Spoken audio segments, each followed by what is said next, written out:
Welcome to another episode of 3 Men on the Record. What are we at? 15 now? 15. 15. And it feels like it's gone by so fast. So welcome in, guys. We're gonna have a fun show today. We do have, as we always do, a special guest, and our special guest is Lyle. You guys know him as lhoff 31. And say hello to everyone and tell us about a little bit about yourself and why you're into the Okay. vinyl, or why you're selling vinyl, why are you, whatever you want to. Yeah, no, I appreciate you guys having me. It's good to see you guys all in person. It's weird actually having an actual conversation with you guys where we're all talking. It's not just one person's talking and just reading a bunch of chat messages. But this is great. I came across Whatnot. I'll start there through GI Sanders and NTX Vinyl. So I'm here based in Dallas. NTX Vinyl is one of the bigger kind of social media players in the space, local to me. And he's a guy that I was able to connect with fairly quickly, just learning about the industry. I just got into this hobby within the last 5 years. I've been a music fan my whole life. I just never really dove into vinyl or collecting physical media until about 5 years ago when everybody else was. And, I dove in really hard and I did a lot of research and wanted to know like who the players are, what are the things to look like. If I'm going to dive into a hobby, I really want to know it. So GI and NTX were a huge influence, and saw that he was selling on Whatnot, and then the madness began from there. So, I started collecting within the last 5 years. I'm a huge Pearl Jam fan.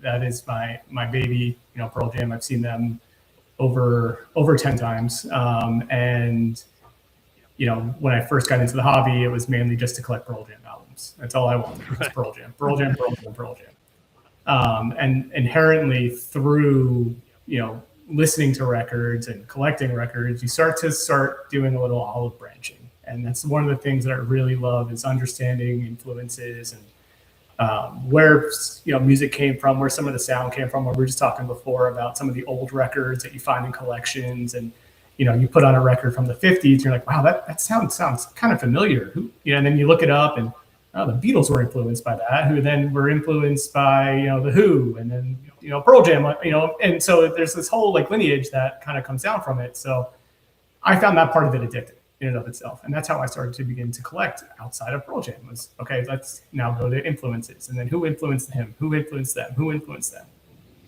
And then before you know it, things got out of control. And then I sat to so started selling some stuff, and I'm having a lot of fun with it and get to meet some great guys like you guys. Got to meet Jake in person, Chris, in person. Got to go down to the Austin Record Show last spring, met Bearded Vinyl and Dig It Up. So it's a really cool community that we've got here. I'm looking forward to meeting more people in person. And we saw Billy Strings together too.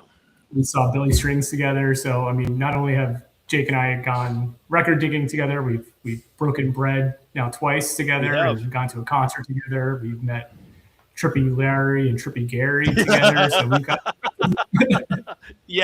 we've got those memories to last us a lifetime off of this stupid app. Yeah. So. Yeah. Oh, great, cool. Well, it's really great to have you. And I should say, because we had announced that Tom, Toothpaste King, was going to be on this week, but he had a family situation. He had to bail out. So Lyle is saving us at the last minute. He agreed to come on. So we appreciate thank you. You saying yes on the short notice. We appreciate it. Anything to make Tom look bad, I'm here for. We're all down for that. I knew Tom would no show. I got scared of you, Jake. I think so. Probably. So we're changing up this week. We're adding a new segment, a little segment where we ask the guest host some questions. And right now I've just started to formulate questions, but also in the future, guys, if you know who's coming on, you can send us a message. If you have a question to ask them, we can ask them. So the first question I came up with was, if there was a band or group or artist that you could see, who would you choose that you haven't seen? One that's living and not living. So did you thought of anyone that you? Yeah, let me start with the easy one, which is be the not living. And this is my biggest regret that I think I'll have for eternity is I had an opportunity to go see Tom Petty down in Austin, and just passed on it. I think it was like a Wednesday night. It was like a weird night, and said, he'll be around. He tours all the time. And then a week later, he passed away. And I think that sat with me so much to the point where it's like, if you have an opportunity to go see someone, go out and see him. And I hear similar stories. People were at the last show that Chris Cornell did in Detroit, and they were so grateful that they went. And you just never know when some of these guys are just going to move on. And I just don't want to be in a position again where, hey, Tom Petty is someone, I love his music. I love Tom Petty. He has, again, going off of influences, he's influenced Pearl Jam and Eddie Vedder in so many ways. To be able to go see him would have been amazing. And just because I didn't want to go out of the house on a Wednesday night cost me that experience. Yep. I told them the same thing. I would have been there too, Lyle. And I was at the Who's 50th anniversary, their 50th tour. And at the Frank Irwin Center, it was like, coming next, the Eagles, Tom Petty. And I remember I looked at my wife and I was like, I think maybe we should get tickets for both the Eagles and Tom Petty. What do you think? She's like, yeah, I don't know. And I'm like, nah, they'll come back. Glenn Frey dies. After Glenn Frey dies, Tom Petty dies. Missed out. I feel you. I'm right there with you. Yeah. I did the same. Well, thankfully, I was able to see the Eagles prior to Glenn Frey dying, because I, in a previous life, worked for the Dallas Stars here in Dallas. Is how I wound up here in Dallas. And that's awesome. We always used to joke that the Eagles were the American Airlines Center's house band because they played all the time, like 10 nights every year at the American Airlines Center in Dallas. Because I think Glenn lived in Dallas, so they would play here all the time. So I got to see them, thankfully, before Glenn died. Now the harder question of a band that I would like to see that is still with us, kind of going off of what I just said, like I always make an appointment to go see these bands that I want to see. But one band that I think would be amazing to see live that is no longer touring would be the White Stripes. To see Jack and Meg have her on drums, especially go in 99, 2000 era, that would just be a face melting experience that I'd be down for. More on that later. That would be cool because I love her persona when she's playing. She looks like she really doesn't want to play all the time. Yeah, exactly. But she's into it. She sounds great. I mean, she didn't even show up to her own Hall of Fame induction. Yeah, can't be bothered. Another question I think I was coming up with is, what is the LP you always tend to go back to and just always play it? What's that go-to LP? It's going to be a Pearl Jam album, and it goes back and forth between Verses and probably 10. They're just classics. Just shove it in Shark's face. And Scott. Yeah, I mean, Verses, that album is perfection. I agree. And 10 is not far behind it. And, I always say like 10 walked so Verses could run. But I just keep going like front to back. Verses just smacks you in the mouth to begin with and just sets you down easy to end. And, if I'm ever feeling a certain way, or if I'm looking at my collection and it's like, what am I going to listen to tonight? And can't really make a decision, I'll just go back to the Old Faithful. What is the first physical media you remember buying? It's gonna be Pearl Jam. It was a Versus LP. So they had come out with a 20th anniversary, and this is actually what got me into vinyl collecting. I had saw Pearl Jam was re-releasing Versus for the first time on vinyl, I think for the 20th year anniversary, and it was like, that would be cool to just have sitting in my background, like just kind of like as an art piece, because I didn't have a record player. So I just had it kind of sitting behind me as just, something else that's on the wall. And then it's like, I should probably play this. And bought a record player, and again, here we are. That's a cool story. You had the record first before the record player. So here's a question that And I know Scott, I think, is out of the shrink. But when you get an album, do you remove the shrink or leave it in the shrink? I am a shrink on guy. And if it's a gatefold, I'll take the shrink off, but then I will fold it up and put it in the middle of the gatefold. Especially if it has a hype sticker. Right. If there's no hype sticker on it, then I'll toss it. But I preserve the hype sticker and kind of fold it up. I do preserve the hype stickers too. So yeah, I was cutting them out, and then I was like, this is just getting too tedious. I'm just gonna save the shrink altogether. All right. So that's the list of my questions. But guys, in the future, I'm gonna add some more, and we'll mix it up. But again, if you guys have any questions for future guests, send them to me, and I'll be more than happy to ask them those questions. Any questions for Gonzo Shenanigans by any chance? And you guys can ask any questions you want to of him if you have any. He's here. Any questions? Well, I'm not going to put Lyle. I don't want to put any pressure. What about chat? You got questions for Lyle? Somebody said, "Who is he?" I was like, "Have you been on Whatnot? If you're in Gonzo String, Thomas has bought from me. So now, do you have? Thomas is super old, Lyle. He forgets stuff. Do you have the Go Cubs Go 7-inch single with Steve Goodman on the other side? You know what? I do not, and I know you do. No, I don't, but I want one. Okay. Yeah, I want one as well. I'm not a Cubs fan, but again, as a completionist, I do need it. I will say for you, Sean, I probably have the two rarest gems that you should have in your collection, and that is the Mets Get Metsmerized, which is the worst rap attempt I have ever heard in my life, and that's why I bought it. Amazing Mets. And then I've got the Let's Go Mets song that they played during this run. Man down. We have a Piper down. I was going to show this one as well. Oh, God. So I do my Mets vinyl. Sean's just loving it. If you guys notice in the background, there's a infamous Game 6, 1986 Mets Red Sox in the background there. Mookie Wilson running to first. Bill Buckner never played that late in the game until this one. So the wicket, right through the wicket. Yeah. So this is where we talk about what we any new arrival, new vinyl. I know a lot of us are the post office with the weather is kind of behind schedule. Sure. So like I'm waiting on a lot of records right now. So I do have a couple new things, but we get a lot more coming. So we'll start with Lyle and what he's got for new arrivals.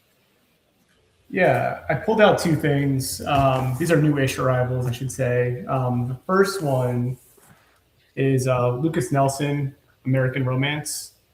This is Willie Nelson's son. It is absolutely amazing to hear how much he sounds like Willie, but putting his own spin on things. I actually picked this up at a show and got the tour exclusive vinyl. And he's one of those artists that should be known more, should be out there more. I think you're going to start seeing him a lot more, especially in the country rock circuit. And him obviously being Willie's kid is going to help propel that. But him along with, I know Jake loves Steven Wilson Jr. They do a song together. He's got a lot of collaborations out there right now, and he's just got, he's got a hell of a voice. He's got this album in and of itself tells a great story. He talks a lot about just Americana and state of the world on things and his point of view, and also just going through a breakup and just all those things that you would expect from maybe a Springsteen album, almost modernized here. So definitely, if you get a chance, check out Lucas Nelson, American Romance. You can probably find it for $30 at the record store. So definitely something to check out. The other thing that I've got, put that back, is I was fortunate enough to get into the pre-sale and get the quad color Wish You Were Here from Blood Records. Wow. This thing sounds absolutely incredible. I was skeptical that this was just going to be a shtick and it wouldn't sound that great. It blew my speakers out. It blew me away how good this is pressed. So I'm holding on to this. I actually bought it to sell, and I said to myself, I can always get a first press Pink Floyd, Wish You Were Here, but I can't always get this. And so this is definitely staying on the shelf for a long time. Cool. And then was that limited to? I think it was 1,500. Wow. Yeah. So those blood drops, if you get in them, great. This is my third blood record. The two other ones I have, they don't sound great, to be quite honest with you. But this one, they must have done something where they enhanced their production quality, and it sounds absolutely amazing. Yeah, because I got the Jaws liquid filled and it sounds great. Although it's Yeah. just boring, clear liquid, which makes no sense. But I'm very interested to see what happens with these liquid filled records in Over time. 20, 30 years. Yeah, if they're gonna start to evaporate, or kind of what's gonna happen with them. well, as long as you don't store them in your garage or basement like previous records in our past. Yeah, Um, and you put them in a multi sleeve. yeah. Yeah, because they seam split. Like mine, I sent back because the weight of the record, it split the top of the record. And it's like, why are they shipping them Yeah. together inside? It didn't make sense to me. All right, Jake, what do you got?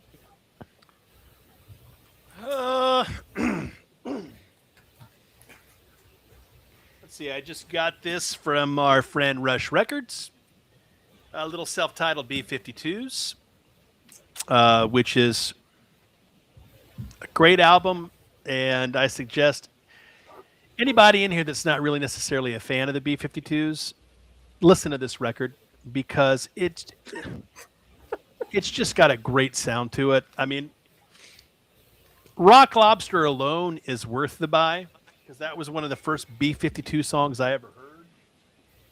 And I had a Japanese press of it. Unfortunately, it had a mark, it had a feeler on it, and it just, I just have I'm very particular with records, and if they've got feelers, like if I'm not going to generally want to sell something to somebody with it, why would I want to have it, right? So I wanted to get one that was at least VG plus. Got it from Rush Records, and I got this lovely note from him as well in all caps that basically says, Jake, I know your eyesight is starting to fail, so I write this big for you. Thanks for making a purchase. Enjoy the B-52s. This type is as big as a whale. Peace. So, for whatever reason, he's taking a jab at my eyesight, which I think is fine. Considering I never miss the chat in my shows, I read everything. I pick everything up quickly. I'm one of the best. Yeah. It's not like one Very time. nice. Knock it off with your Burt Reynolds laugh over there, Sean. There was one time I got to tell the story. I was trying there to was get one this record show. for Jake, and I had to type in chat for the 11th time. No, Will you lies. pull this record? Lies. Blasphemy. These two have been on fire all night. There was one show me and Rush wanted to just jump through and grab them and wake up. Never. I never miss anything. Come on. No. Well, I heard some Spot trivia on. about Fred Schneider of the B-52s. I saw a picture. He has a 20,000 LP vinyl collection. Wow. I believe that, and I bet it is a just unique. I would love to. Hey, I'd love to see his collection, and I would love to see Henry Rollins' collection. Henry Rollins' vinyl collection is immaculate. I've been hearing Bobby Weir had quite the collection as well, just from some of the stories that I'm hearing, post his passing, and that's another collection I'd like to get my hands on. Let's see. Adam goes, Jake, how many fingers am I holding up? Adam, I can answer that right now with no hesitation. You're holding 4. See? Told you. All right. So Spot on. I don't want to forget Scott. Scott, what did you get new this week? Well, I'm still working my way through some of the stuff that I picked up when I was with Devo at the Arlington Record Riot. And I realized, I didn't show these. So, yes, I have multiple copies of this. This is Brothers in Arms, but this is an OG sealed. And another record I have multiple copies of, an XS Kick, And this is an OG Silk. Nice. Now, do you have all the NXS albums? No, I just have like 35 kicks. Okay. That's really all you need. It is by far the 35 best of them. record. You know, you got a good NXS Was playlist. it Suicide and Blonde? kick it. Suicide Blonde? Is that the album? Is that the name of the album after? It's on the next record. The Yeah, next it's on record. X. X. Yeah. Because VC has all the NXS, Oh, do they? all of them. Yeah. Now, I have. I do have X, and I have. What's the one with the fire on it? I got that repress recently. Listen Like Thieves. That's the NXS I have. Great song. Yeah. I think you'll have to have gurus on one day and do top 5 Australian bands. I've been talking Australian to him bands. about it. Australia. I thought we'd combine Australia and New Zealand and do Yeah. best bands over on the other side of the world. I guess I'm going next with the new stuff. I don't really have much new. I have what Gonzo's trying to get from me right now, Jake, is this is an unofficial Ringo.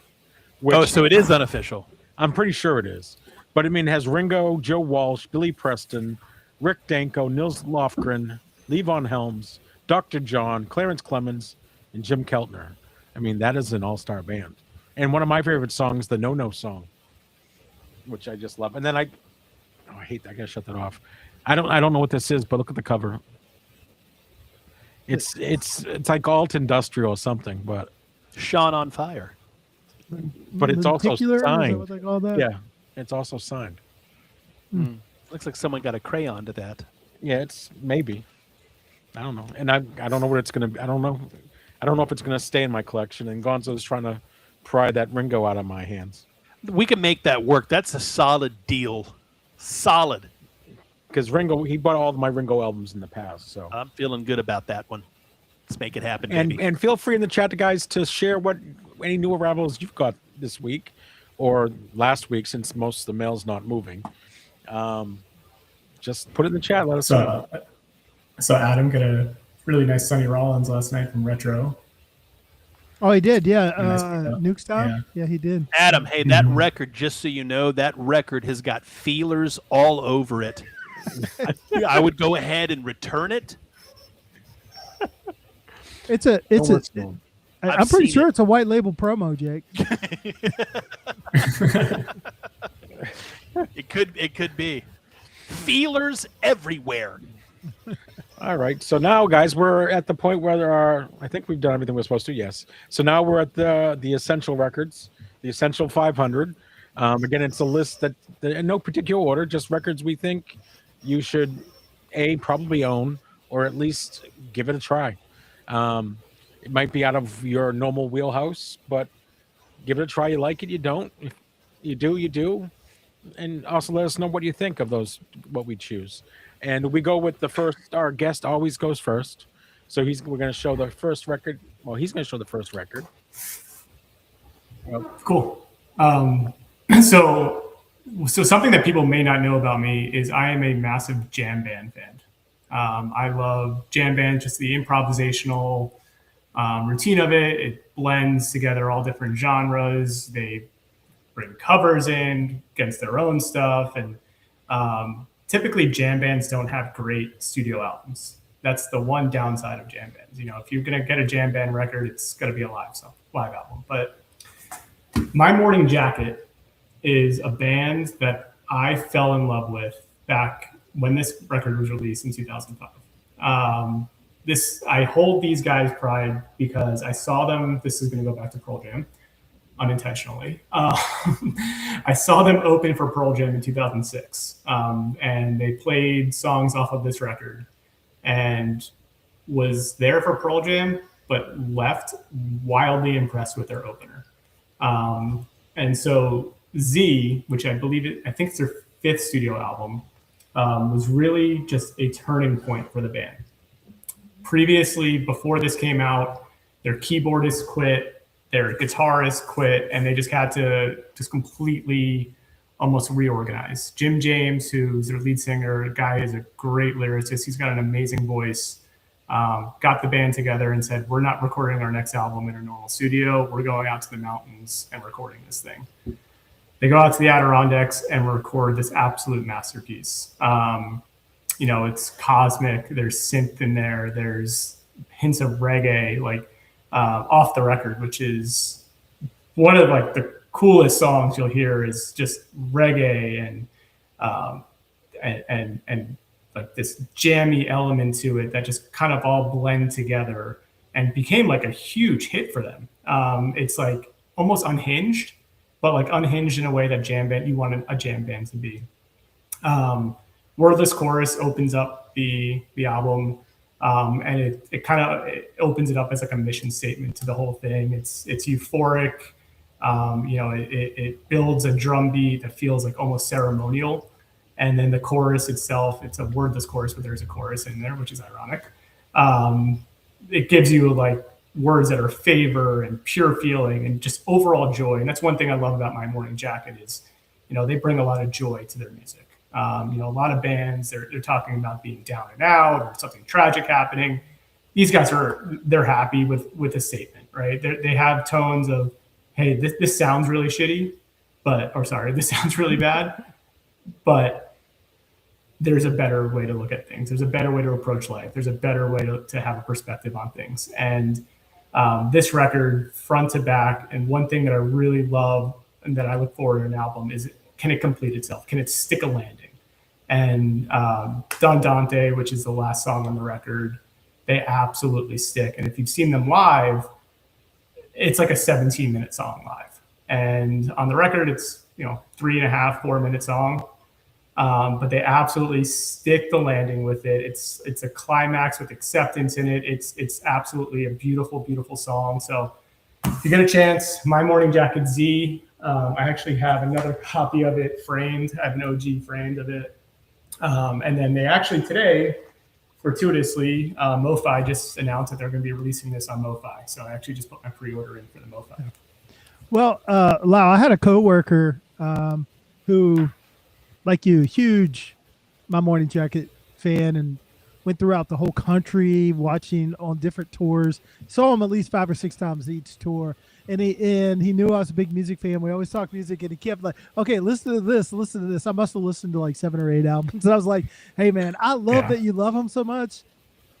They're not my jam, but that's the thing about music. I know there's things I love that people are not going to get into, but I always say what attracts us together is our love of music. And I really like it when somebody has a band like a My Morning Jacket and they're really into them. I think the main hang up for me was the guy's voice. I just never really got accustomed to it. I have an affection for lead singers who mumble. Yeah. It's just something that I just absolutely love. Yeah. but they have, I will say, if they stay below the radar, but they have a huge cult following. They do. Which a lot of jam bands like, Grateful Dead, that's kind of Fish. They have that following, and they didn't like seem to like the studio either. But I'm going to definitely check that album out. And the MoFi, that's just the regular, not the one steps. It's the Marvin price. Yeah, it's just the regular, the 100. I don't know. I paid $125 for it, I think, today. So it's a one step. Okay. Yeah. I saw that it was available pre-order, and I said, let me get it because it is one of my desert island. Yeah, it must be a one step for $125. All right, Jake, do you want to go next? Yeah. This record in 1993, man, on MTV, you couldn't get away from the music video. And the song, played nonstop on the airwaves. And I think it's actually his best album that he ever made. My first essential is going to be 1993's Lenny Kravitz, Are You Gonna Go My Way? Released March 9th, 1993. And this was actually his third album. He had 2 prior to. He had Let Love Rule. He had Mama Said. And what I love about Lenny is that I really feel that he is very underrated as an artist because he some people don't know, some people may not know, but he can basically play any and all instruments: drums, bass, electric guitar. He did a lot of the stuff in studio himself. Although on this album, you had the lovely Craig Ross that played on a lot of these tracks, a lot of the live performances as well. And I would say that this album was probably like when he really came into his own. This was really like him fully kind of locking in and channeling just that classic rock sound with, you know, that feel of soul. That's what I loved about Lenny Kravitz. Let Love Rule, very soulful, but you really have to give it up for his muse, which was Lisa Bonet. And it's funny, you know, how Lisa Bonet has kind of, you know, popped up. You know, Jason Momoa was, you know, in his life for years, and she was a very big part of him really getting success in the industry. And what I love about this album is that it's got Beatles all over it. There's a lot of influence that he has on this. He's, you know, a lot of Beatles influence, a lot of Jimi Hendrix influence. The riffs on this, the grooves are unbelievable. I mean, the songs alone, right? Are You Gonna Go My Way? Believe, Heaven Help, Just Be a Woman, Is There Any Love in Your Heart? Black Girl, My Love, Sugar. One of my favorite songs, which if you ever get the Lenny Kravitz live unplugged, the unplugged version of Sister, unbelievable. And when he does Are You Gonna Go My Way, he's got Craig Ross with him, and he's doing like a slide. It's a blues slide guitar version, completely different from the studio track that we're all accustomed to listening to. This did about, I think, 5+ million worldwide. Are You Gonna Go My Way was like the main U.S. single played. I think U.S. mainstream rock, it was number one. Believe, also one of my favorite songs as well. Billboard Hot 100, number 60. And then you've got Heaven Help spinning around all over you. Billboard Hot 100, number 80. And then There's There Any Love in Your Heart? That was number 19. Again, huge album for him. I honestly feel that this really is what propelled him and took him to that next level. If you haven't heard Mama Said, some people kind of feel that Mama Said is like kind of what Lyle said about 10 going into verses, right? That Mama Said was basically the walk into Are You Gonna Go My Way, which was basically the run into the sprint, if you will. And then, you know, it kind of carried over into Circus, which was his next album, his fourth release, which had Rock and Roll Is Dead, The Resurrection, some great tunes. But this album, front to back, is probably, in my opinion, his most complete. Every song on here is... there's not one track on here that I look at that I'm like, next song. Everything flows. It has a flow to it.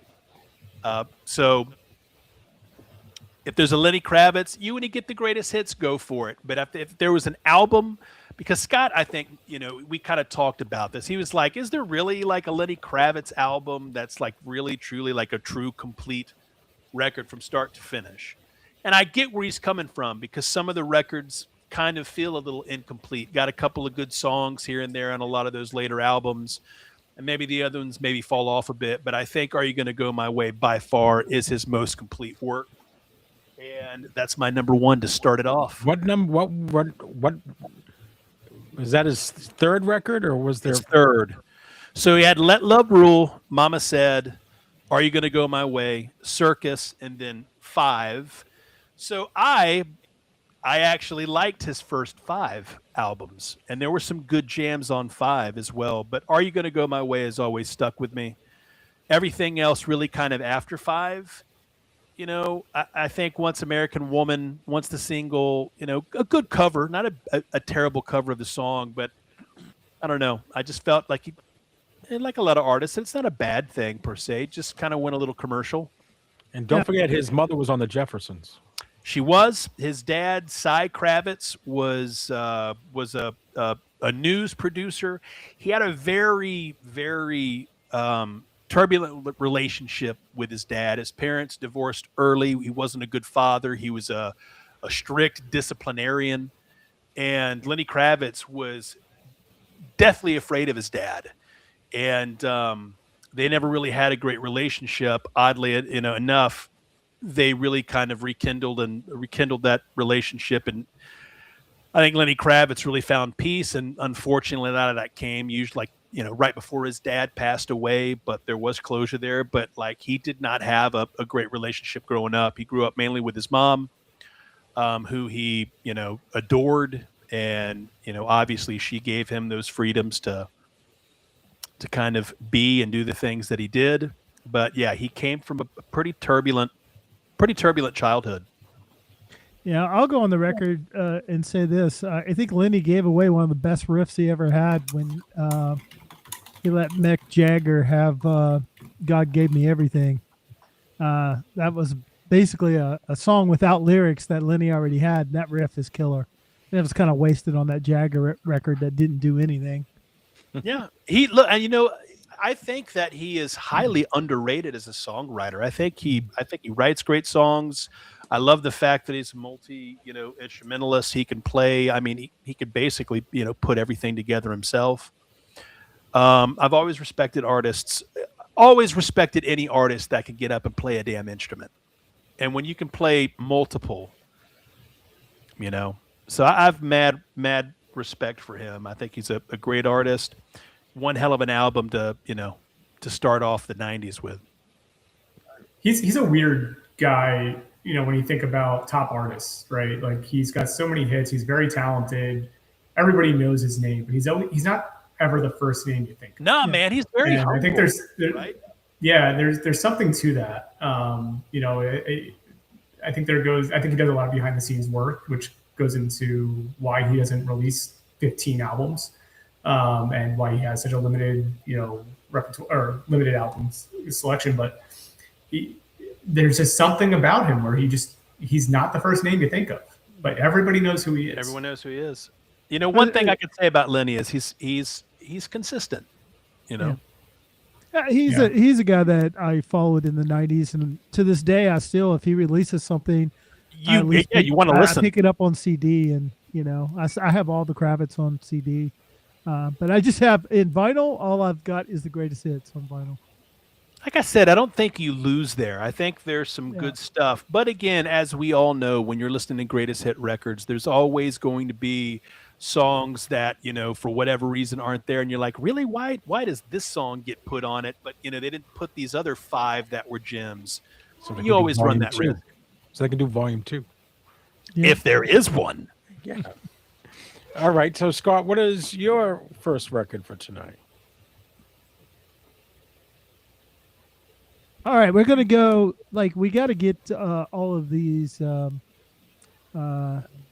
classics in.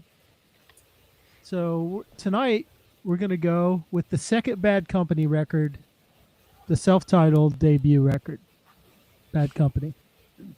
And I know before we put Straight Shooter in, Jake and I had this long conversation about which was the better album. It was pretty close about which one was the better, but we decided to put Straight Shooter in first. But with this record, Paul Free dissolved.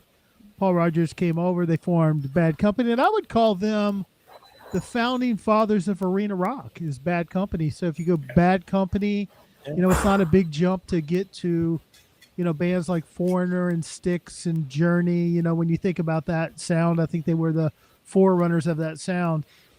The other thing that I love about these first 2 Bad Company records is I just love the way the drums are recorded. They sound like you're live whether it's the kick drum or the snare, it just really feels like it's live. So I've always appreciated both those first 2 records.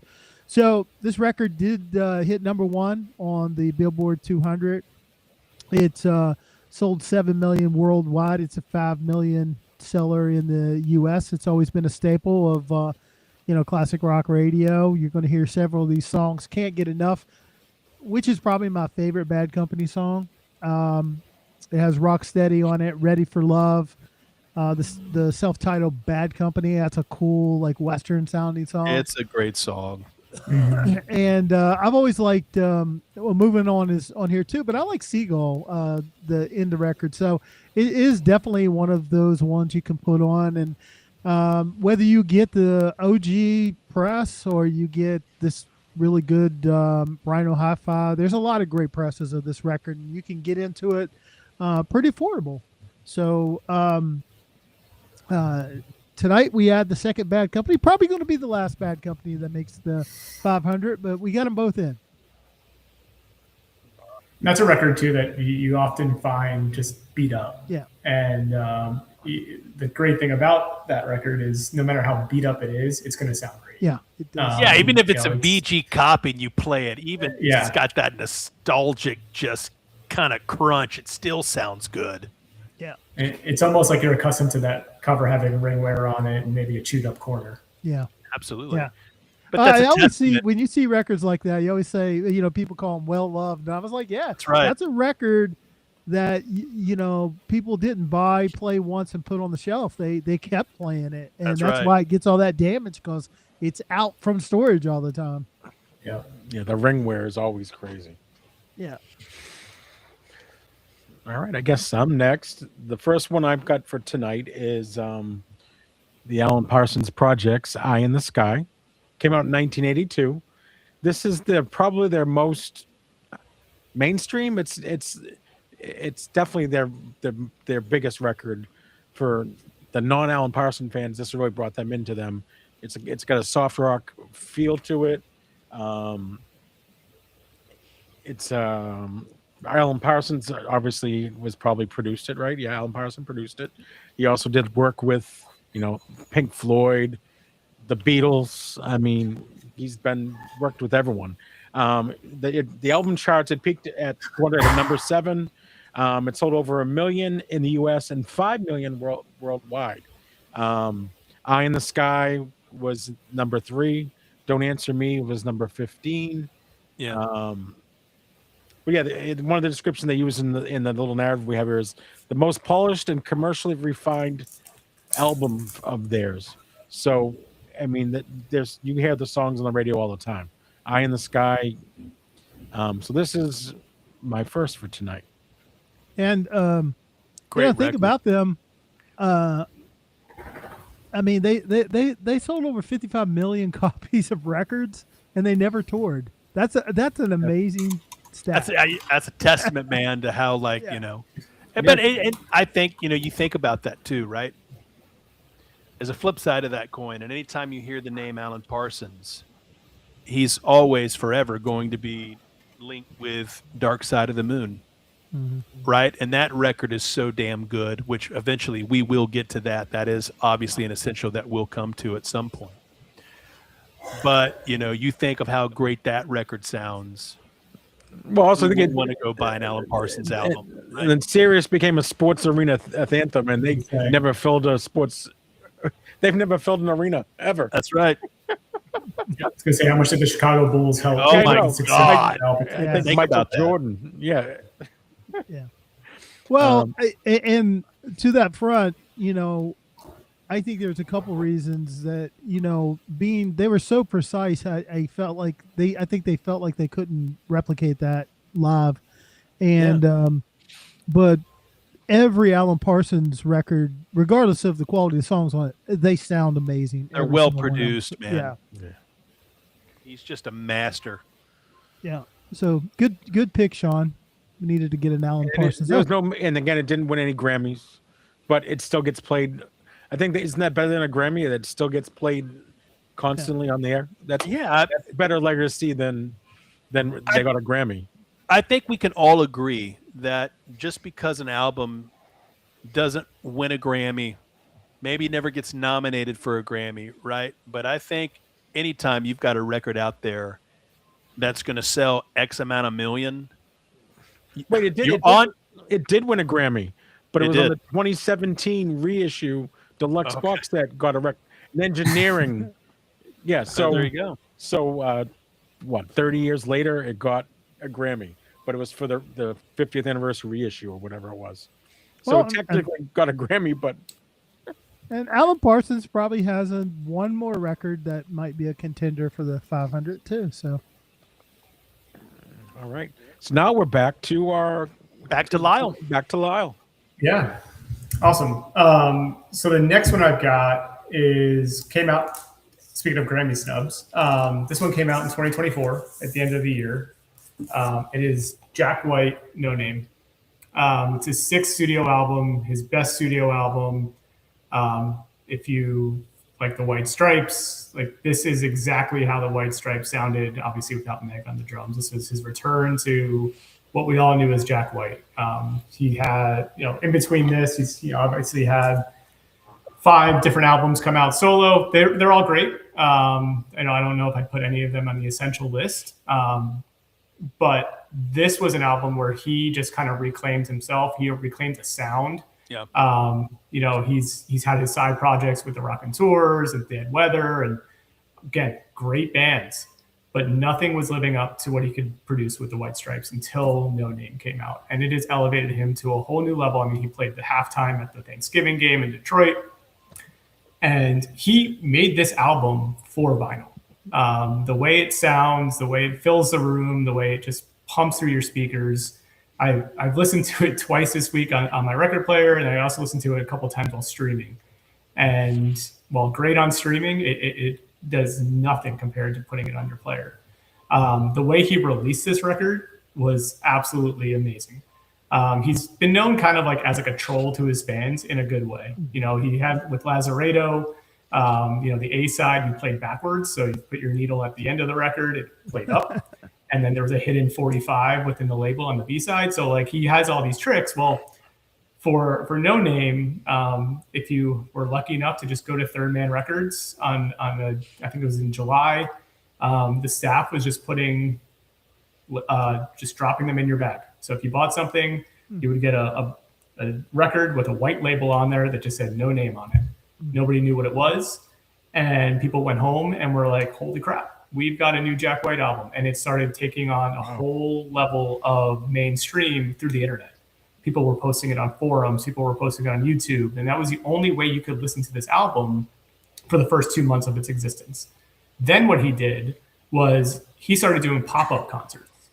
And he would say, hey, Dallas, I'm in your city. Tickets go on sale at 9:00. I'll be on stage at 7. And you never knew where he was going. You never knew where he would be. But he would just say, Vault members, here you go. The entire release of this was just unique in and of itself. And, he's actually made another variant of this, which is called the split disc. And one side is blue, one side is black, one side is white, one side is blue. And you don't know which side is what. And so he likes to just play all these games with his pressings. And you see it a lot in the Third Man pressing, just because some of the uniqueness that they do with it. So, but back to the record itself, like it's a recommitment again to his principles. It's urgent. There's friction, and then there's this belief that like rock music should be slightly dangerous again. There's been a path in rock music where it's kind of getting a little soft, and like this is hard garage rock that comes right back into your face. That it's raw without being careless. Is kind of the best way I can put it. And some of the sounds that you'll hear throughout the different songs, one thing that you'll notice is silence, right? The moment that there's silence, it really grabs your attention because you're like, what the heck just happened? What's coming next? And that is what kind of sets this guy apart. I was lucky enough to see him in one of those small venues, probably a 2,000 capacity club that had 4,000 people in it. And to see a guy of his magnitude play in front of a crowd that, small, and play these songs in front of it just blew me away. So No Name, Jack White. If you don't have it, again, another record you can probably pick up at your local record store right now for $30 or so. Definitely recommend it.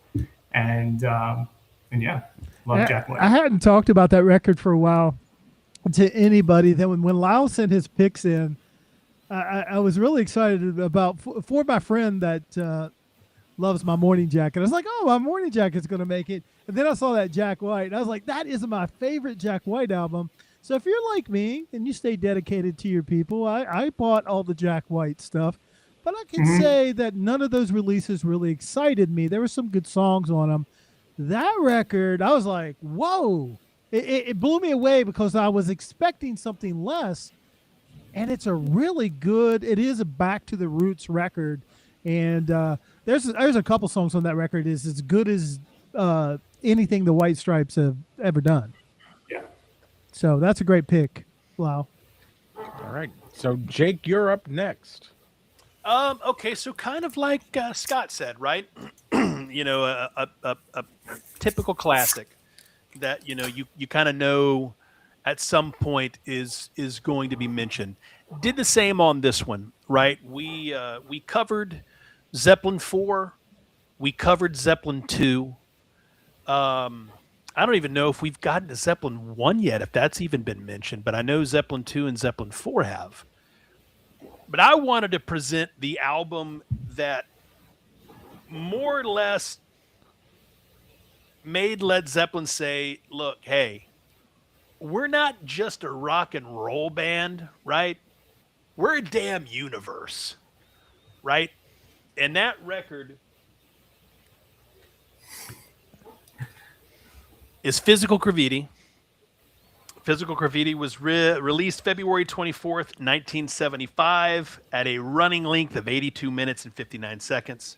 Produced by Jimmy Page.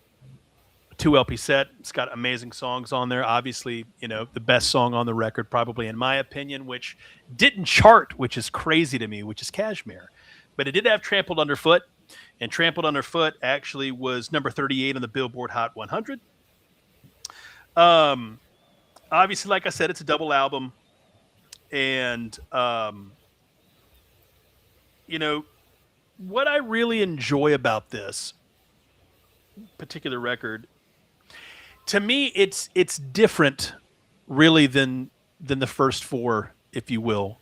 On this record, you could really kind of hear Robert Plant's voice kind of going a little bit. It's, it got a lot of rasp on this. And you definitely hear it throughout.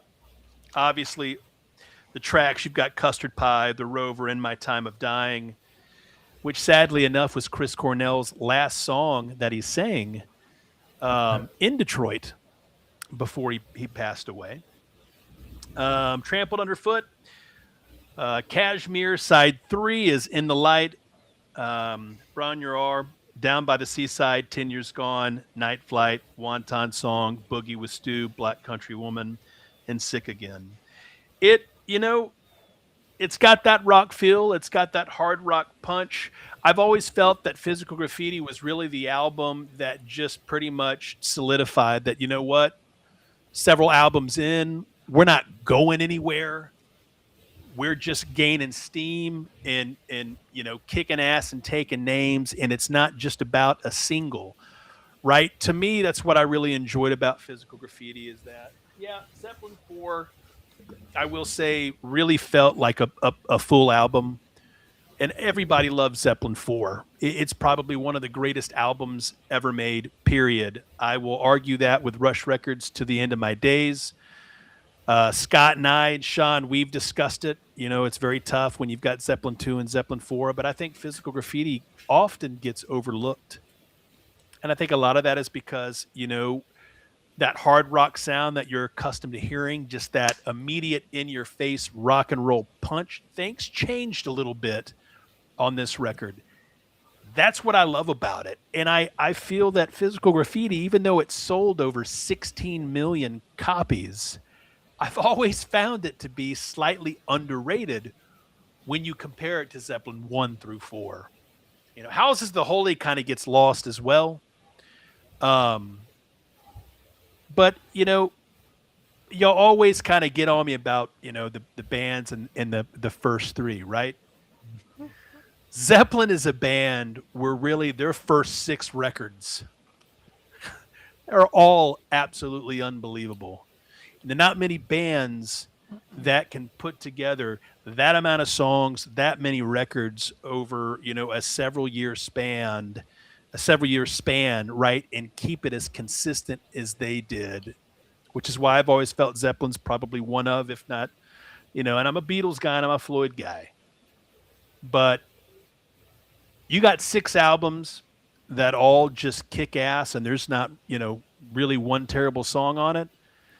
That's got to mean something, right? So Yeah, it just means another show that we demonstrate that Jake's musical first 3 theory is one of the most flawed theories ever put out there on the internet. We talk about that all the time, but we should do a show where I can prove that point, and we could talk about those bands with the first 3 that do apply. We talk about a lot that don't. Yeah. Right. No, we'll do a point counterpoint. You'll make your case, and then me and Sean will come with all the 9 million examples where that doesn't hold up. But there are 9 million examples. I think there's 4. There's probably 4 or 5 of yours that fall into that. Incorrect. Blasphemy. So Scott is up next. I just want to say hello to Kim. Hi, Kim. We're talking to Kim. Maybe we'll see her sometime coming soon. Yeah, I think sometime next month. Yeah, and we're still in negotiations with Kim. Make sure you guys are following her. She's actually working on a pilot for TV, and it's based around a record store. So that's going to be interesting. And we'll talk about it more later on and in the future. Just make sure you follow Kim and follow her Rachel's Records on Instagram. So, all right, Scott, you can go. Although, Jake, you never know who you're going to run into. That's right. That's me. I meant to bring up that Jack White was God's close personal friend. Hold that up, Sean. So a quick story on that. So there's no quick stories with Gonzo, by the way. I was at the record convention in Austin and was just looking for records, picking records in this one particular booth. And I'm fumbling about, not thinking about anything. You're looking for Gordon Lightfoot, by the way.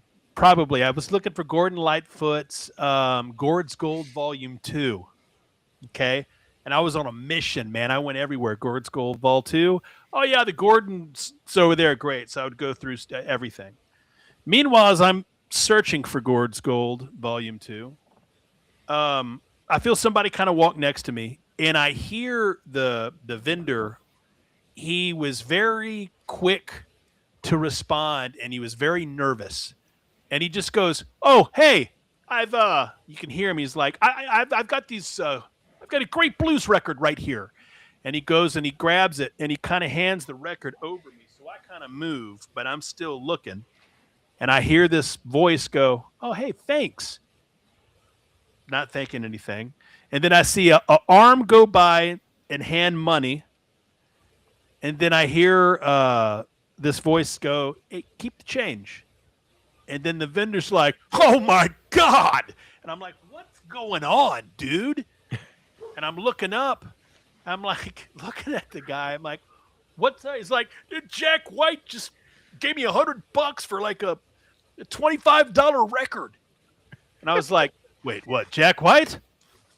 Dude, and he's like already walking over. So he was right beside me picking records. And I'm too deep into Gord's Gold Volume 2. Thanks for watching. We'll see you next week. Jake was really quick to send me that photo, probably as it was being taken. So I was a day late, dollar short on that one as well. And at first, so you know, I actually was not going to take a picture with him. And a few guys that I ran into, some of the guys on Whatnot, some of them did. And then eventually I was like, you know what? When's the next time I'm going to see Jack White? And he was kind enough to, people respected him, which I really appreciated. They respected him enough to where he was looking at records. They would let him look and do their thing. And then when he would walk off, people would kind of come to him and he'd sign autographs, do pictures. So I did the same. Once he was walking away, I just approached him. I said, "Jack," I said, "Look, hey, I know you've already taken like 15 pictures, right? And signed a ton of autographs. Is it okay if I get a picture with you real quick?" And he's like, "Absolutely." Just really cool, man. Turned around, boom, quick picture. Real nice guy. told him how much, we all appreciate him and his music and glad to have him. And he was like, thanks, man. I really appreciate it. Yeah, I'm going to, come out and do a show. And that was it. But very approachable, very nice. Scott's turn. And who cares? Let's skip Scott and go back to Lyle. You want to skip Scott? Let's skip Scott and go to Lyle. Number 3, Lyle. And then be skipping me too. Thanks. All right, Scott, it's your turn. It's your turn finally. Okay. Now that's actually cool that Jake got to meet Jack White. We give him a hard time about everything. So my next record is another one of those that you look back and say, well, how many records have we put in? And I think we're up to like 180 or something. And like, oh my gosh, we don't have a Journey record in yet.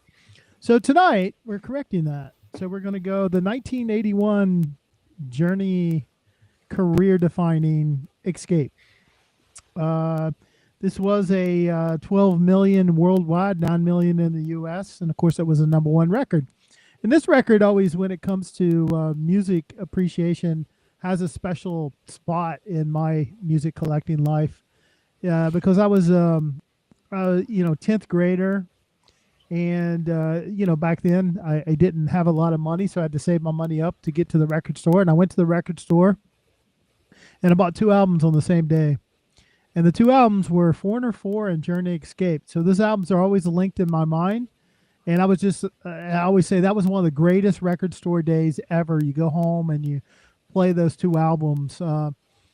And they're both just terrific. This one, this is really, they did a little pivot. From the time they got Steve Perry in the band, you can hear them start to move away from the more blues rock, jazz, whatever you wanted to call their earlier stuff.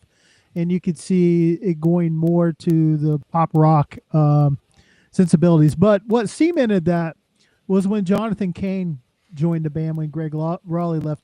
Jonathan Cain came from the Babies. So a little more of a pop rock band, but a great songwriter. So he got in that mix with Perry and Neil Schon, and they really pushed him in this direction that I think they're known for now, even more so. And this album contains Don't Stop Believing, which is the most downloaded and bought digital song in the history of downloads still. Thanks to its inclusion in Sopranos, I think brought it back for another in the series finale. Who's Crying Now was, I believe, the second single off of it, actually. Great mid-tempo song, really melodic. And my favorite song on the album is actually Stone in Love, which I believe was the 3rd single. It's either 3rd or 4th. It didn't chart as well, but it's a great, fun, heavy rock song, about young summer love. It's a cool song. Great riff. And then they closed it out with an album that was a song that they put last on the album because Neil Schon wasn't very hot on it. He didn't get it. And but when they released Open Arms, the whole sales thing really exploded for him. And so I saw a recent episode of Rick Beato, and Neil Schon said that they didn't play it in concert for a long time, and then one night they decided to play it, and then he got it. How much appreciation for that song. It's not my favorite song, but a lot of people do love that song. My only criticism, and I would say if I was grading on a lot of these records we do, like I would give them 5 stars. I would give this in 4.5. And it's because I think side 2, there's like 3 songs in the middle of the side. It starts out with Escape on #1 on side 2, the B side. That's a good song, good first track on a side of a record. But Lay It Down, Dead or Alive, and Mother Father, I never like those songs. And then it ends with Open Arms. So I would have liked to seen a little stronger side 2 on this record, and I think it would have been a 5-star. But still, it's a great record. Side 1 is just so enjoyable. Got some forever classic rock songs on side 1. Oh, Master Sound, I see. Yeah. Master Sound, yeah. Worldwide dibs. I hate to tell you, Jake, I got about 20 of them now. Nice. You're welcome. All right, so I guess I'm next. And this one, this one, I love this record from front to back. I could listen to this over and over again. Came out before I was born, 1970, and that's Grateful Dead's American Beauty. I mean, you have starts off with Box of Rain, which is amazing. Friend of the Devil, which I'm sure it did it peak? No major. It would, yeah. Friends of the Devil, lots of radio play, but never peaked. Sugar Magnolia, Truckin', Broke Down Palace, and one of my favorites, Ripple. But this was always my go-to Grateful Dead. I branched out and started to listen to more, but this one was the only one that I felt I needed. But I'm growing and listening to more. But this was the one that this was my gateway to the studio albums of Grateful Dead. But 3 million worldwide or more, and I'm sure it's sold a lot more since then. But definitely, this is a great album. You should try it. Also, I don't know if you guys are familiar with Playing for Change. If you go on YouTube, look up some of the Playing for Change, and they have Ripple.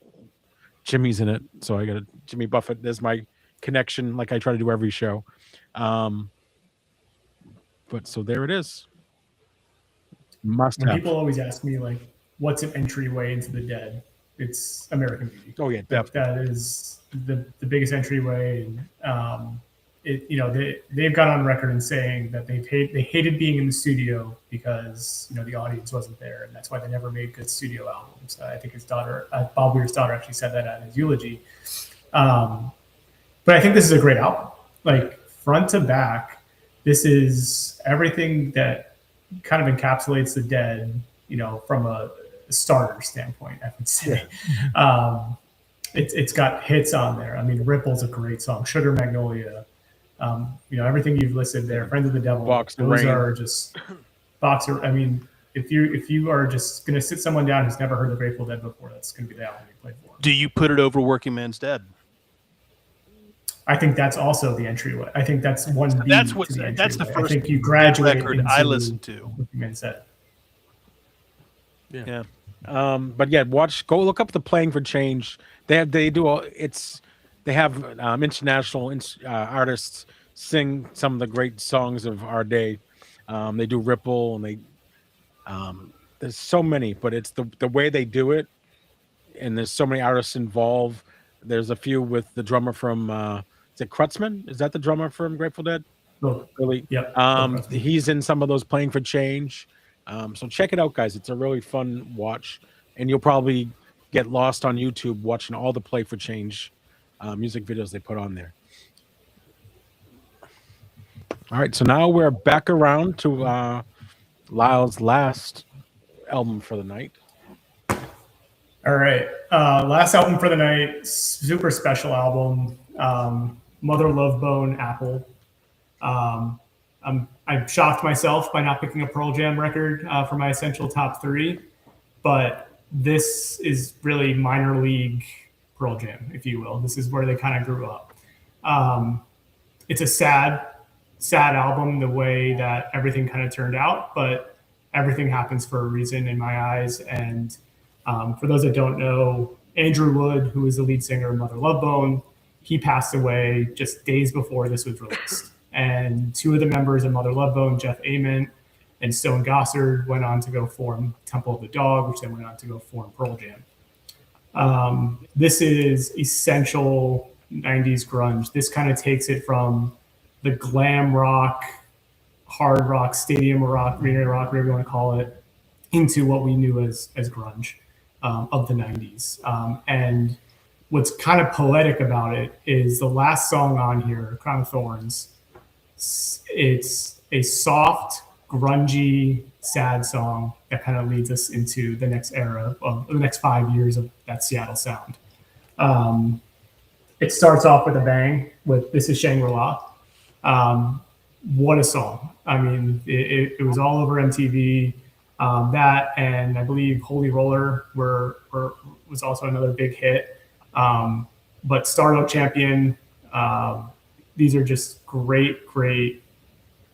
Andrew Wood was a front man that a lot of 80s bands would have loved to have had.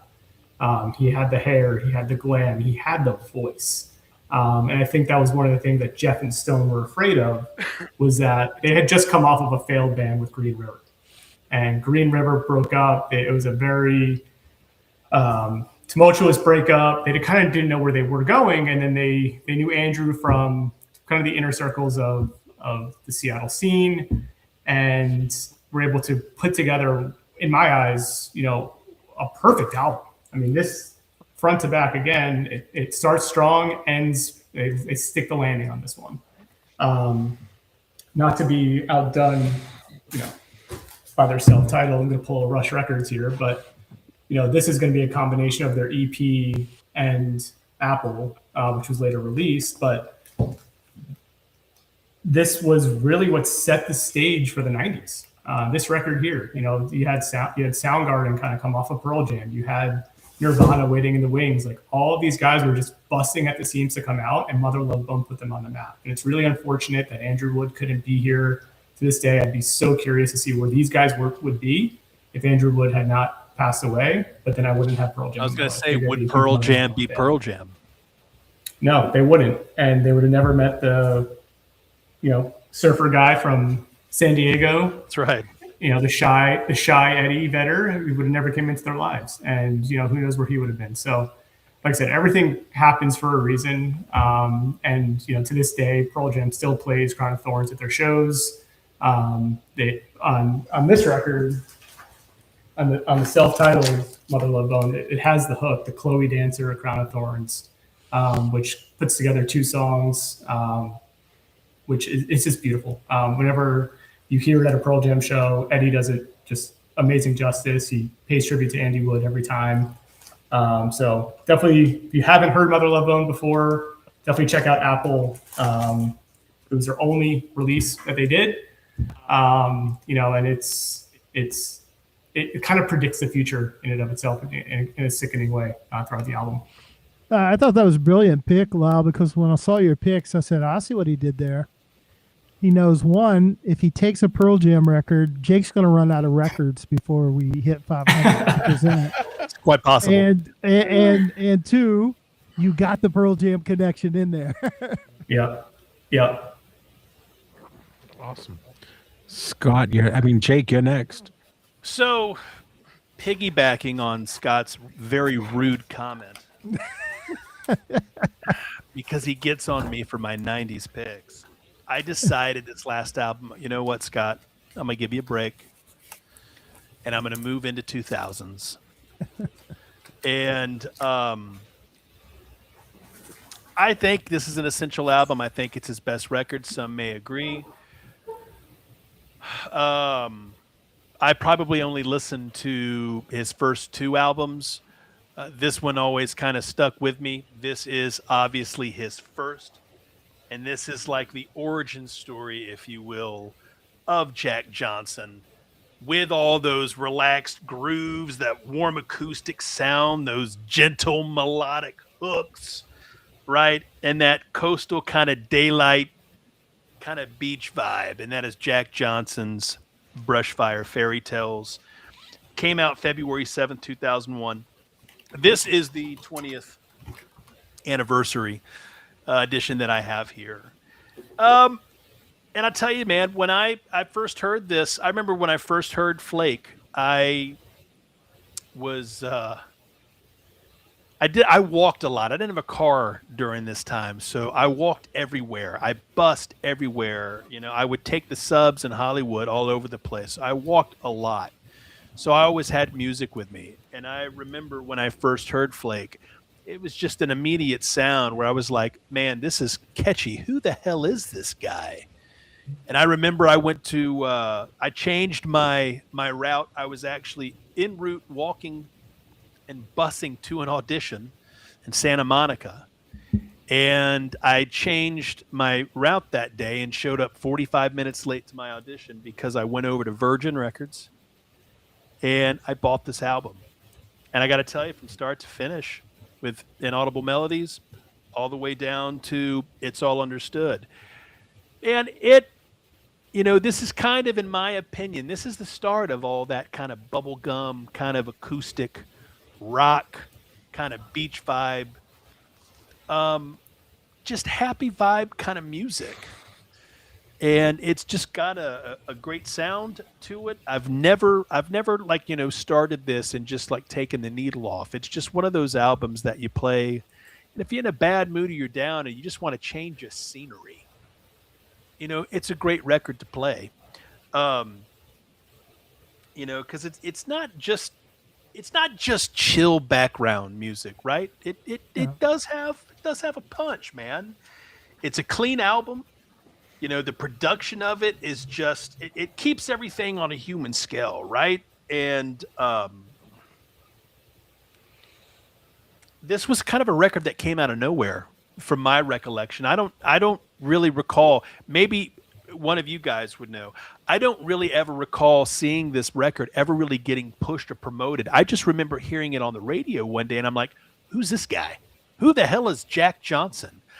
The first time I actually heard Jack Johnson, believe it or not, was on a G Love and Special Sauce record called Philadelphonic, which was, I want to say, his fourth, I think, album. And he had Jack Johnson on a song called Rodeo Clowns that he duetted with. And Jack Johnson and G Love actually had a pretty good working relationship with each other. I'm a big, everybody who knows G Love, he's a Philadelphia guy, man. He's a very unique artist. But I think that was the first time I'd ever heard Jack Johnson was on a G Love song. Didn't think anything of it. And this album, obviously comes out, and it took a while for me to connect the dots to realize, oh, hell, this is the guy. He's got a full album. I'd never known who the dude was. But Stacy goes, best Jack Johnson album after Curious George. Stace, I never listened to Curious George. Never. Brushfire Fairy Tales, and then his second album, which I think he had Taylor on that. A couple of songs that I liked, but I kind of stopped at those two. But I've always liked his music. I like his vibe. I think that album was we'll talk about this, I'm sure, when we go into the next segment about the release years and what were the best release years. But, I feel like the year 2000 was the end of, artists releasing albums to tell you who they were, right? In 2001, the mid 2000s, we had all the streaming wars going on. Yeah. Artists were just kind of pushing stuff out. There was there was a big change there. There was less of a emphasis on the album and more on the single, which is why you've got the big hit Flake, right? Yep. You have the hit, right? It was and played so nonstop. It gets lost. Yep. And I that's the thing about music, right? We always talk about, those days when we go in and we bought that first album, and, in a lot of cases, I remember the sights, the smells, I always loved all the promotional items when you walked in a record store, like, the cutouts and stuff that they had. I loved it when radio stations would just, push singles, but push albums. I miss calling the radio stations. I used to do that all the time on Friday nights. It's just the coolest stuff. But you are right, man. I mean, during that time, there was a big change going on. And yeah, I think a lot of things did kind of get lost in the shuffle. Yeah. Well, I think that's something to point out to people. Like, there might be folks watching that's not familiar with Jack Johnson, but if you like the softer, like, I don't know, I don't know an artist I compare him to, but take a little bit of maybe the Beach Boys, a little bit of Buffett, a little bit of like softer pop, maybe some Nilsson, like just mix all that stuff bubblegum rock, right? But it's really enjoyable. It's laid back, and Jake's right. You listen to a Jack Johnson record, you just feel relaxed. And you don't feel bad, cool. Man. Yeah. If you're pissed off, you put on a record, you're actually like, I felt like I just talked to somebody and just had a good, a little bit of escapism. Therapist. A little bit of escapism. But that's what people loved about Buffett, right? Is the escape of that, right? And I think Jack Johnson, if you will, when that album came out. I don't know. Maybe it was kind of like a, what's the word? Just a revival, if you will, of a lot of what Jimmy Buffett did in those days. Here comes this other guy. He's a surfer, grew up on the beach, chill vibes, right? Smoke weed with he lives Willie. it. Sure. Yeah, so that record, or In Between Dreams and Meet the Moonlight, like I think he got back to form on that last one, and you can see that record cheap all the time. I see it in everybody.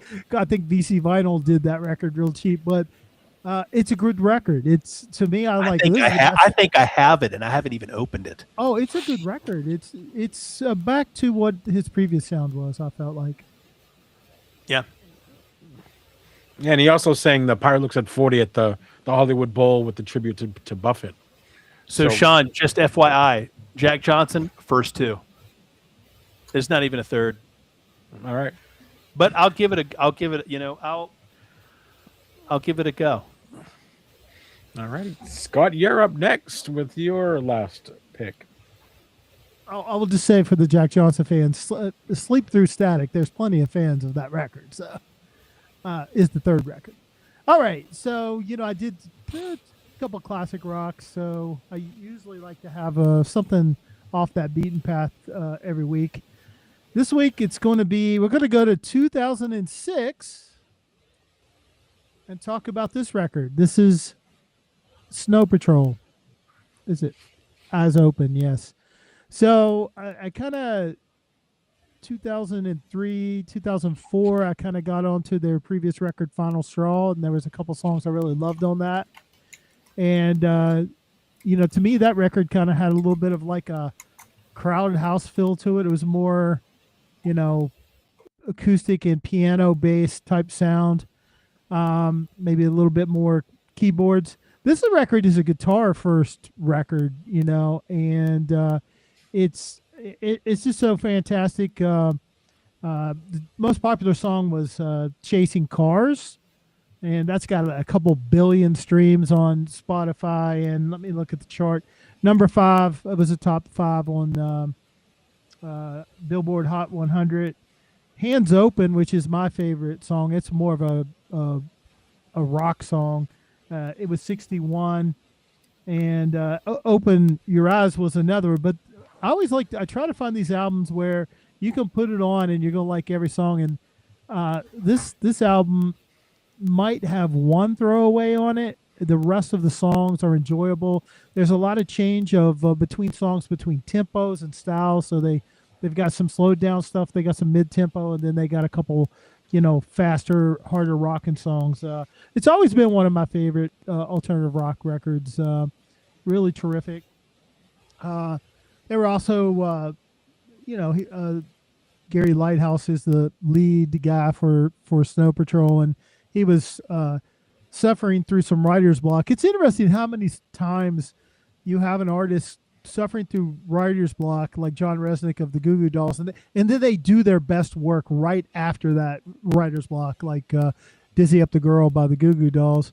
And this is another record like that. It's just they've had good songs since this, but they've never repeated to this degree, like where you got 8 or 9 just top-notch songs off of this. So if you're not aware, of this record, go out and stream it. But if you're a vinyl fan, grab it. It is one of the Essential 500 records, and a good sampling of, when did New Rock die? 2006 is pretty late in its lifespan, I would say, and this was a good one right before it did die. All right. So my last album, and I'm glad I chose this because I haven't listened to this album in a while, and I forgot how great this album is. And we have to thank Nirvana in 1991 when they came out with Nevermind. They put the last, knife into the back of hair metal. Record execs were looking for some different stuff. We had the grunge, and luckily they started looking in other avenues. they came across this band in the punk genre, and that band is Green Day. This album came out 94. Um, and there's always one album I always kind of dive a little bit deeper into it, but um, they were huge, and they were from California. They left home, they moved to San Francisco. Um, they were almost homeless for a while, actually, too. Um, but they were playing at this club called this music venue called 924 Gilman Street, or the Alternative Music Foundation, which is still there today. Um, and they had a huge following. They had 2 albums before they signed a major label, and one of them was Kerplunk, and it was with Lookout Records, and they kind of went as far as they could go with Lookout Records. I mean, it's a small record label. I mean, the only way you get the records out to the crowd is, it's the box in the trunk of your car that you bring to shows. But their record right before this actually sold almost 30,000 copies with no distribution system to get their records out. And Lookout didn't want them to leave, of course, because they were actually, if they sold 50,000 records with that small label, the way that the money was distributed, they had 60-40, which most record companies and new artists, they get nothing. It would take 1 million records sales to make the same amount as selling 50 with this. And they signed with Arista. The cool thing that Green Day did, though, was they made sure that Lookout Records maintained the rights to those 2 records, and they had the ability to make those records. So they didn't leave them out in the lurch. Like, they had such a good relationship, but they wanted to grow. Roy Cavallo. So there was a bunch of record execs courting them, and they wanted them to sign. And of course, Green Day would go because it was a free meal, and talk to the execs, and they never really took it serious. But Roy Ray was a musician, so they really liked the idea that he could play music. They actually, that first time they met, they actually played music together, and they really liked that. So they actually signed with them because of him. And of course, with that, they got kind of dissed by their loyal fans because they were signing with a major label, which is so anti-punk, which I think is funny because, the Sex Pistols, all them eventually had major labels. So we were very lucky that this happened. And it opened the way for other bands like Rancid, which is right there, over there, wherever it is, AFI, Offspring. So through this, we got them. But the album we were watching, so before this album came out, they went to Woodstock in '94. Well, just as this album came out, they might have sold maybe 60,000 copies. But if you get a chance, we were watching earlier, look up Green Day Woodstock and watch. It's a 30, their whole set, and it's awesome. But also the mud and all that. But it's mayhem. It's mayhem. But it was started awesome. out clean though. Yeah, if you watch that video. It sold over 20 million copies worldwide. Dookie, they had a little fecal obsession, but it was actually came from little liquid Dookie. So they came up with a term because when they were touring, they'd eat shitty food, rest stop hamburgers or hot dogs and all that kind of stuff. And, it wasn't great with your stomach. So it was liquid Dookie. So that was kind of their joke. And it was almost called Liquid Dookie. Luckily they broke it down to just Dookie. They had Longview, which was number 1. Basket Case, alternate rock airplay, number 1. Welcome to Paradise, number 1. When I Come Around was number 2. And I haven't listened to this in so long, and I enjoyed every minute listening to this. So unlike, it was a punk band that actually was really well at playing their music. If you ask most punk bands, they really just wanted to be they don't rebellious. Know how to play. They're just rebellious and just doing whatever they want. But they got really good at playing their instruments, so he had that really great sound. Yeah, I mean, I always felt like Green Day has this, definitely has punk DNA, but they were so good at slipping into that alternative rock sound, blending the two together in a way that I think really helped them become uber popular because they appealed to more people than just punk people. I mean, I don't know if Green Day is well respected by the punk people or not. Maybe they're not, but well, they were before, and then there was a little falling out. But I think after they kind of explained of all these other bands actually had major labels that had signed them because anti-establishment punk, all that. So I think they kind of got back on board, and a lot of them were upset because it was their band, and now it's the world's band. Because they had definitely a huge following. I mean, that album was able to mainstream punk without sanding the edges, right? Like that was able to get punk out into the universe, and it created a genre. Like it created pop punk. Yeah. And it spurred. You mentioned some of those bands, but like Blink-182 comes to mind. They're the ones following people. Yeah. And you talk about all these bands that lay the framework for the future. Like that album in and of itself just opened up, and we'll get into this, I'm sure, in our yearly debate coming up. But that came out in '94, and that was a pivotal year. One of the best years of music. And it splintered, right? It splintered rock into all these subgenres, and that is just a prime example of that. But I will go on the record and say, believe it or not, I never bought Dookie. I have never owned Dookie. I was never a Green Day fan when they came out. I would be one of those. I never got on the bandwagon. I think they're talented as hell. As a California guy, I'm shocked. But not even American Idiot. And the cool thing like this is Green Day was one band.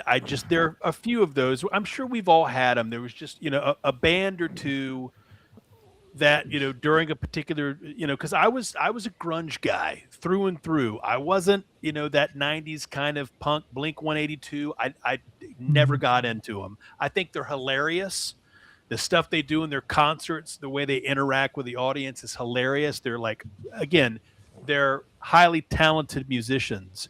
It just wasn't my genre. I never got into it. And the thing, one of the things I was taking from, because I watched an old VH1 documentary, I watched a whole bunch of stuff, is like if you watch Ferris Bueller, the line when the secretary, they're talking about Ferris Bueller, how the dweebs and the jocks, and they all love him. Mm-hmm. That's at that point, that's where there was kind of everyone in the school had this thing that they all liked. You could have been the dork, the punk, the jock, and you all kind of went into this one album like, hey, we all like this album. We're all one, which you don't get that cohesiveness from any other artist to pull all these different groups together. I felt that with Nirvana. I felt that with Nevermind. When Nevermind came out, like everybody just went, what the hell is this? And just everybody gravitated to it. It is the closest thing to like the British invasion. Oh yeah, definitely. Right? It changed music went into the grunge and but for whatever, I don't know, like Offspring, Blink-182, Green Day, a lot of those bands for whatever reason just in the 90s, I don't know why I didn't get into it.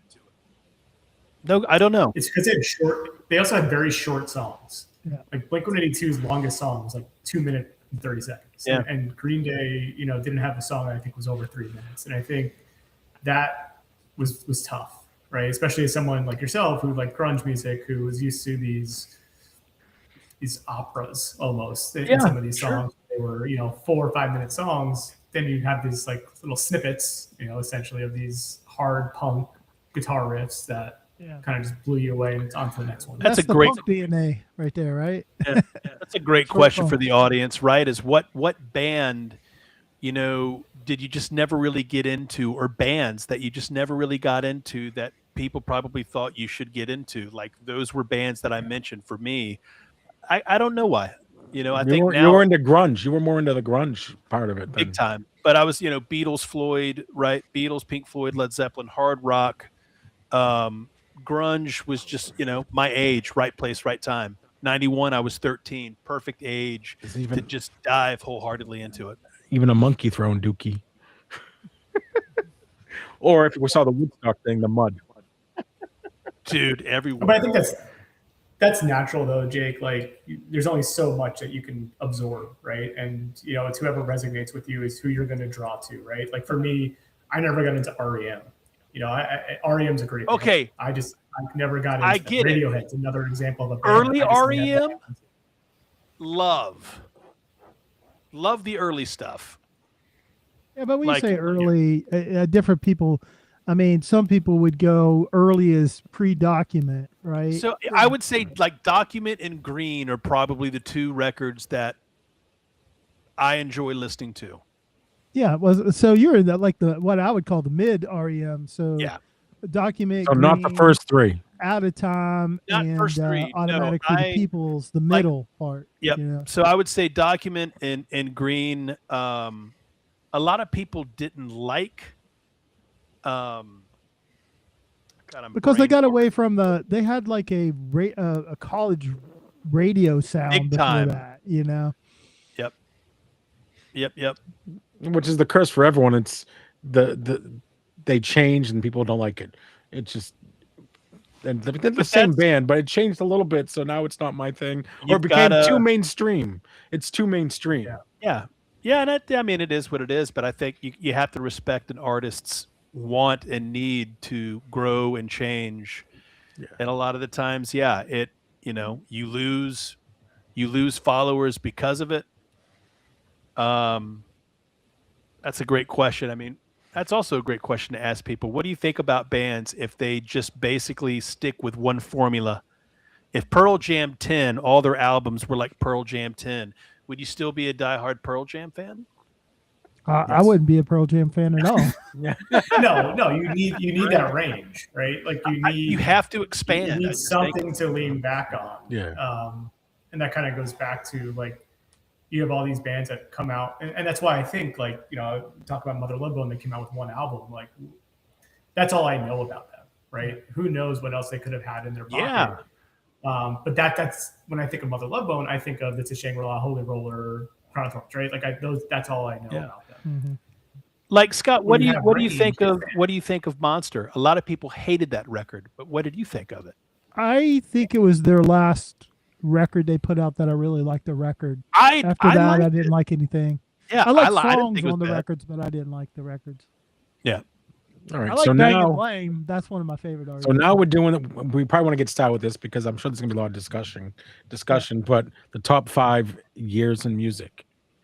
Okay, we're gonna do this a little bit differently because obviously we don't have album art to show because I'm gonna read off a lot of records to you guys, and we'll try to read them slow enough where you can get them. But first of all, let me tell you about how I went about it. So I did a lot of broad scoping. I looked out on Reddit, everybody's opinion out there, and then I did a lot of AI stuff and gathered in a lot of feedback, and it did help me sort down some years. And then I ended up with 10, the top 5, and I'll give 5 honorable mentions. But there are good years that I'm not mentioning too. So the final criteria for determining how I put them on the list is I looked at the album that was released and whether it was kind of like career-defining releases. Which year had the most career-defining releases? And the best thing I can do is give you an example with my first year here. So at number 5 is 1969. And the first record I have listed here is Beatles' Abbey Road.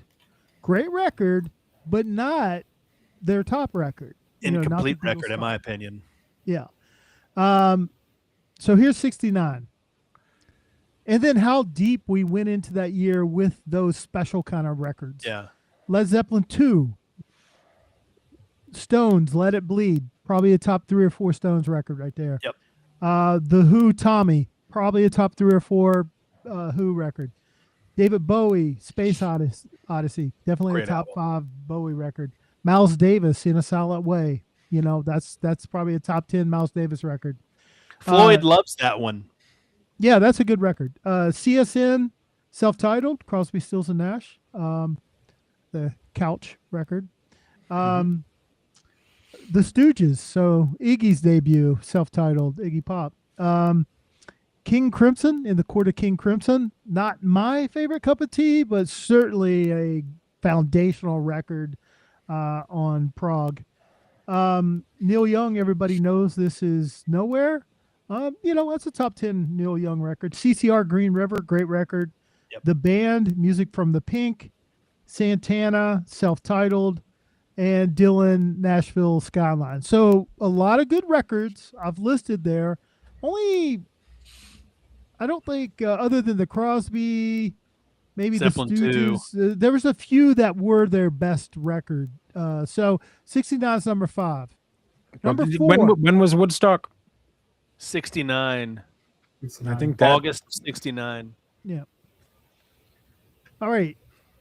1991 is number 4. So Wow. leading the charge on 91, Nirvana, Nevermind. See where he goes, Jay. Yeah. Let him cook. Pearl Jam 10, Metallica, The Black Album, A Tribe Called Quest, Low End Theory, Cypress Hill, Self-Titled, REM, Out of Time, Red Hot Chili Peppers, Blood Sugar Sex Magic, U2, Achtung Baby, 9 Inch Nails, Pretty Hate Machine, yeah. Prince, Diamond and Pearls. I think the third best Prince album there. Smashing Pumpkins, Gish. And then it starts falling off. So we're about pretty strong on 11 records. And then we go to Tom Petty, Into the Great Wide Open. Probably the 7th or 8th best Petty record. Bonnie Raitt, Luck of the Draw. I think probably her second best record. Lenny Kravitz, Mama Said. Certainly in contention for Kravitz's best record. Garth Brooks, Rope in the Wind, probably not his best record, but it sold a lot. Kind of a influential record and one that stuck around. My Bloody Valentine, Loveless, Sepultura, Arise, that gave birth to that whole Brazilian rock stuff. And then, Soundgarden, Bad Motorfinger, which, third, fourth best Soundgarden record in my opinion. So that's number 4, 1991. Number 3. God. That would have been higher. 1984. So this is 1984. Prince, Purple Rain. Springsteen, Born in the USA. Madonna, Like a Virgin. Wham, Make It Big. Tina Turner, Private Dancer. Cars, Heartbeat City. Van Halen, 1984. The greatest Van Halen album of all time. The third best Van Halen record, so it's substantial. Metallica, Ride the Lightning. Don Henley, Building the Perfect Beast. Bryan Adams, Reckless. The Smiths, Self-Titled. Talking Heads, Stop Making Sense, one of the best live albums. REM, Reckoning. Echo and the Bunnymen, Ocean Rain. Depeche Mode, Some Great Reward. Sade, Diamond Life, and the Footloose soundtrack is what I came up with. That's a pretty strong list, and that's why it had 91. All these, unlike all these years, are good. I think the last 4 are better than 71. 69. I think was clearly number 5th out of these 4. The 4 it was remaining.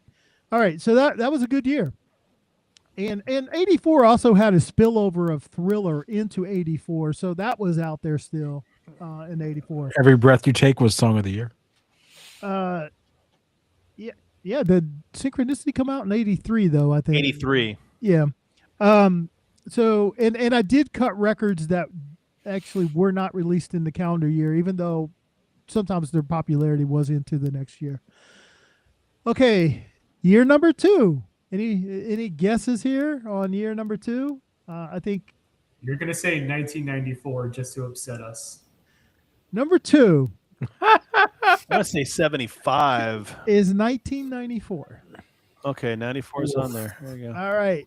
Nas, Illmatic, Notorious B.I.G., Ready to Die, Outcast record, which I can't pronounce. I can't figure out how to pronounce it. So, but it was big. I remember it being big. Beastie Boys, Ill Communication, Common, Resurrection. So you see the emergence of hip hop into this. Sean's record tonight. Green Day, Dookie, Weezer, the Blue Album, Soundgarden, Super Unknown, my personal favorite. So I think that's their best record. Jeff Buckley, Grace, not a popular record when it was released, but has definitely stood the test of time. Hole lived through this. Probably people's favorite Hole, not mine. But Pearl Jam Vitology, my favorite Pearl Jam record. So we're 11 deep. Beck, Mellow Gold, Alice in Chain, Jars of Flies, Oasis, Definite Maybe. Hey, what? Say that again? Oasis, Definite Maybe. Yes. Hey, I got the Britpop guys on here. Blur, Park Life, another Britpop record. Here's the one that people might have forgot about. Some TLC, Crazy Sexy Cool. How big was that record? Another one in that genre, Mary J. Blige, My Life, huge record. I mean, not my cup of tea, but it was huge. It was also the year that Mariah Carey released Merry Christmas. It brought that to us forever and evermore. And it was also the year that Johnny Cash American Recordings were released. So 94, really, really strong year. Big year. Johnny's favorite year. Yeah, I'd have to say I think it was pretty tight, but the number one year. Oh, I know. What is it? Hands down, it's 1971. Anybody else have a guess? What year? 71 all the way. It's 71, obviously. Yeah. And let me bring the receipts. Are you ready for this? 1971.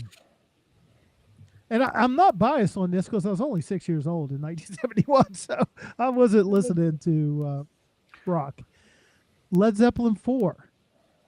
Marvin Gaye, What's Going On? Joni Mitchell, Blue. The Who, Who's Next?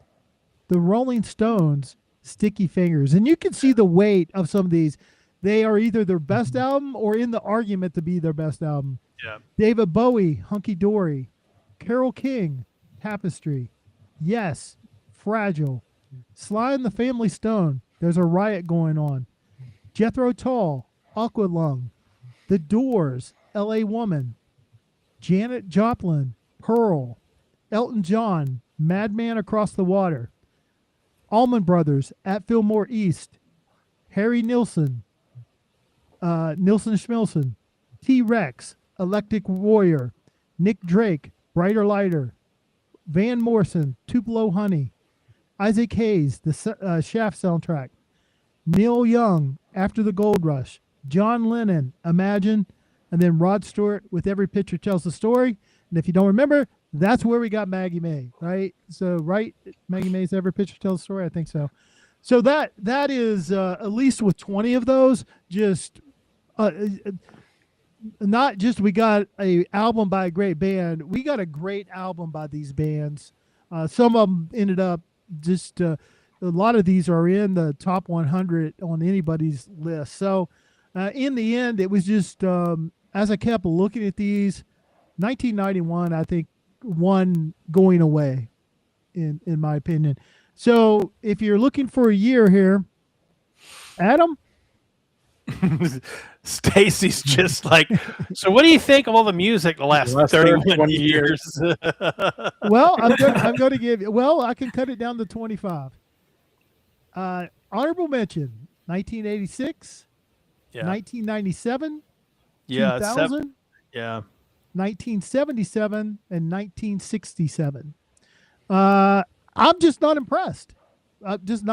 Like when rock died, I just think we got a lot of pop, and a lot of it is even the stuff that was edgier, like some of the hip hop or the rap. It become generified and less dangerous, and I just don't think it's as good. Not to say that there's not some great artists executing beautifully, like I'll give Taylor Swift her due, and a lot of other pop people. Goodell, Olivia Rodrigo and Dua Lipa, or Lipa, or whatever her name is. That's good pop music, but it's pop. I mean, rock. Who's doing rock? Nobody's doing rock anymore. The only rock is when one of the old bands does a record, and it's just not mainstream. And I would say, I just don't think it's holding up. It's made for streaming. So it's not recorded very well. A lot of times they got the gain up so far you can't distinguish between. They don't have any spatial separation in the song, so I don't. There's very few. There is great people. Like my favorite, Lipa. Lipa. Yeah, whatever her name is. I clearly Dua she's Lipa. good, but she's not mine. I mean, I think the artist doing some of that and sounding is Lana Del Rey. Like her records sound like they're recorded for vinyl, like they're mixed in a way where you put them on a turntable, they sound good on a turntable. Everybody else has the gain sky high. You can't separate any of the instruments if you rip them and learn. So my complaint about modern music isn't really the music itself. I think there's a ton of good one. I agree. It's not recorded very well. That's the problem. Yeah. I think, hey, Stacy, I will say this in defense of Scott and the rest of us old farts here, because, yeah, 3 of us here are 48 and above. I think a lot of the music from the early 2000s into the teens to present time, I look at a lot of it, and what it makes me think about, I'm a child, and I mean, Stacey, you were born in the 80s, right? I mean, we were children of the 80s, teens of the 90s. What I remember about the 80s, right, is kind of what I think about music in the 2007s into the teens in the present time. There are some great albums and some great artists that put stuff out in that time, right? But in the 80s, a lot of people wrote that decade off because of, let's be honest, there was a lot of crap, during that time, but there was some good stuff. There were some gems. Same. I do agree with Scott. I do think that the best period, and it's all opinion, right? We're all entitled to those opinions.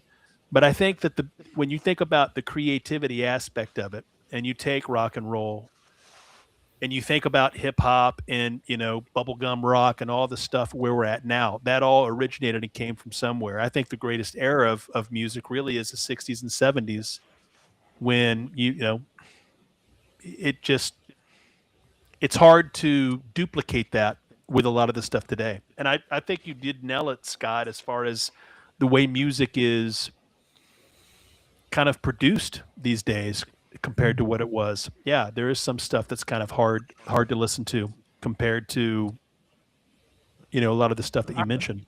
Well, we're all in the pursuit of a great record, right? Like forever. We want that. And when new releases come out, I would say every year I end up with a good playlist, but I find very few great records. It's kind of tough, and I just think it's the nature of way music is sold today. They've gotten away from the album concept, and that's not, I mean, people are getting popularized on TikTok now and stuff like that. So it's like grab people's very short attention spans. And and it's not to say artists aren't making great records. I think Taylor's made some great records. I think I like both the Olivia Rodrigo records. I love Lana Del Rey. It's just there's not many people really putting the focus into like, we're going to make a great record.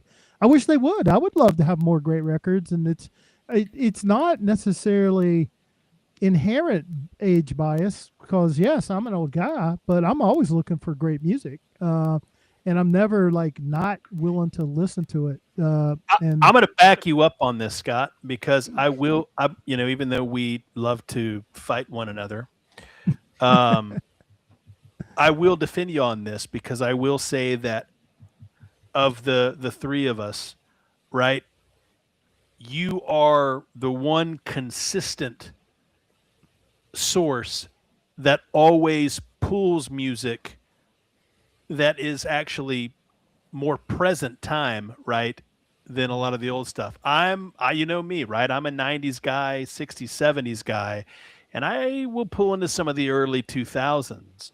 But you've actually been more present with a lot of picks and have picked a lot of newer records. Stacy, and that's what I love about having Stacy on, is that Stacy, she brings a lot of that to the table, right? She brings a lot of those newer artists, those newer titles, stuff I've never even heard of, because it's just not what, not necessarily what I grew up with, but I'm always open to new things. Well, in some of those years, also, there are some large concert things going on those years too. Like 69, you had Woodstock.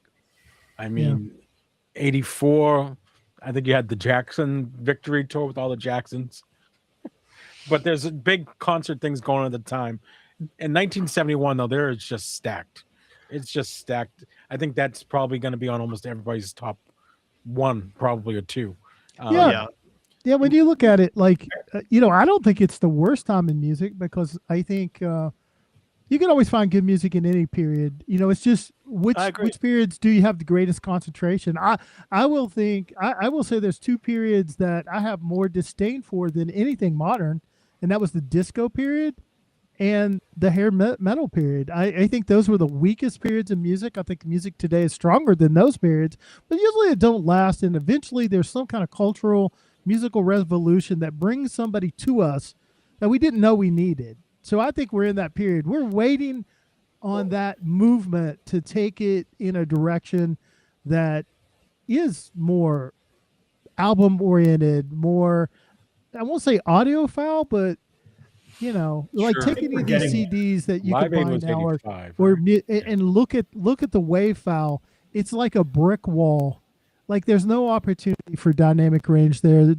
That spatial stuff that you hear in some of these great classic records, it's not going to be there no matter how well they recorded it, because they mixed it to play on phones. And I wish there would be. Good thing is when they go back and grab some of this stuff for vinyl, they are remixing it and it sounds better. I know I bought the Better Nezra records for Record Store Day. Those are the best sounding versions of those because they did remix them for vinyl. Stacy, go ahead, Lyle. I was going to say, we're turning a curve. There's two bands that come to mind that are modern that are releasing albums, and they're releasing them for albums. They're not releasing them for TikTok. They're not releasing them for the mainstream. And it's Geese and it's Turnstile. Yeah. Both are not my cup of tea by any means at all. I've tried so hard to get into both of them, but there's a movement going on. People are buying these records, they're going out of stock everywhere. Yeah. And it's almost like this is going to be a new era that's kind of dawning from that. And it's all cyclical, right? These are, you listed off 5 different years who are all separated by, call it 10, 15 years in between each. These eras are just going to continue to evolve, right? And I think we're getting back into that. People are wanting more of that physical media. They're wanting more of that album. They're wanting more of that ownership piece. Mm-hmm. And bands are giving that to their fans, I think, more than ever right now.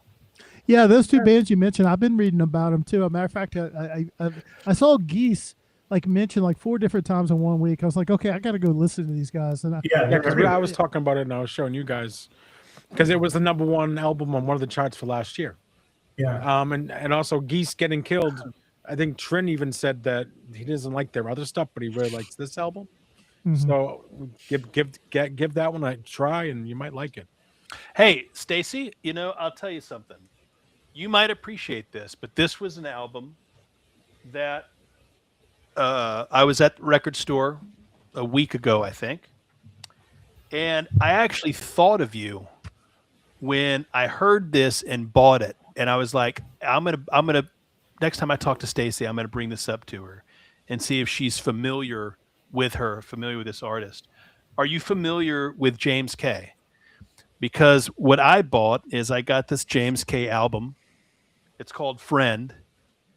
And this is, electronic, just, chill music.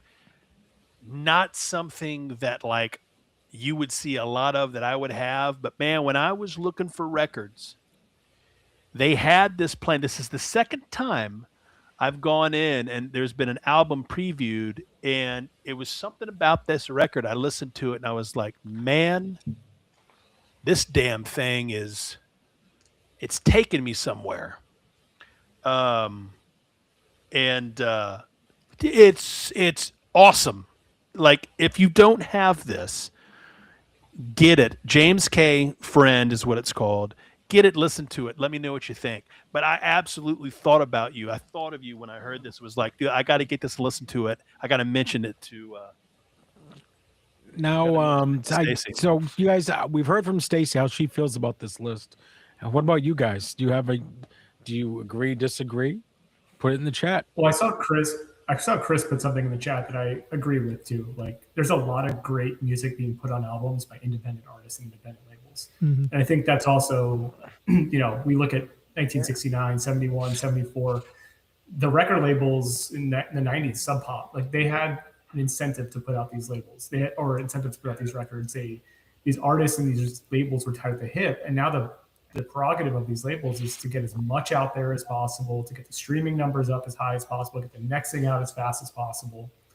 But you have these independent record labels that are more patient. They've got great records, great artists that are on their labels that are doing the right recording. They're doing the right thing. They've got great lyrics. They've got great sound.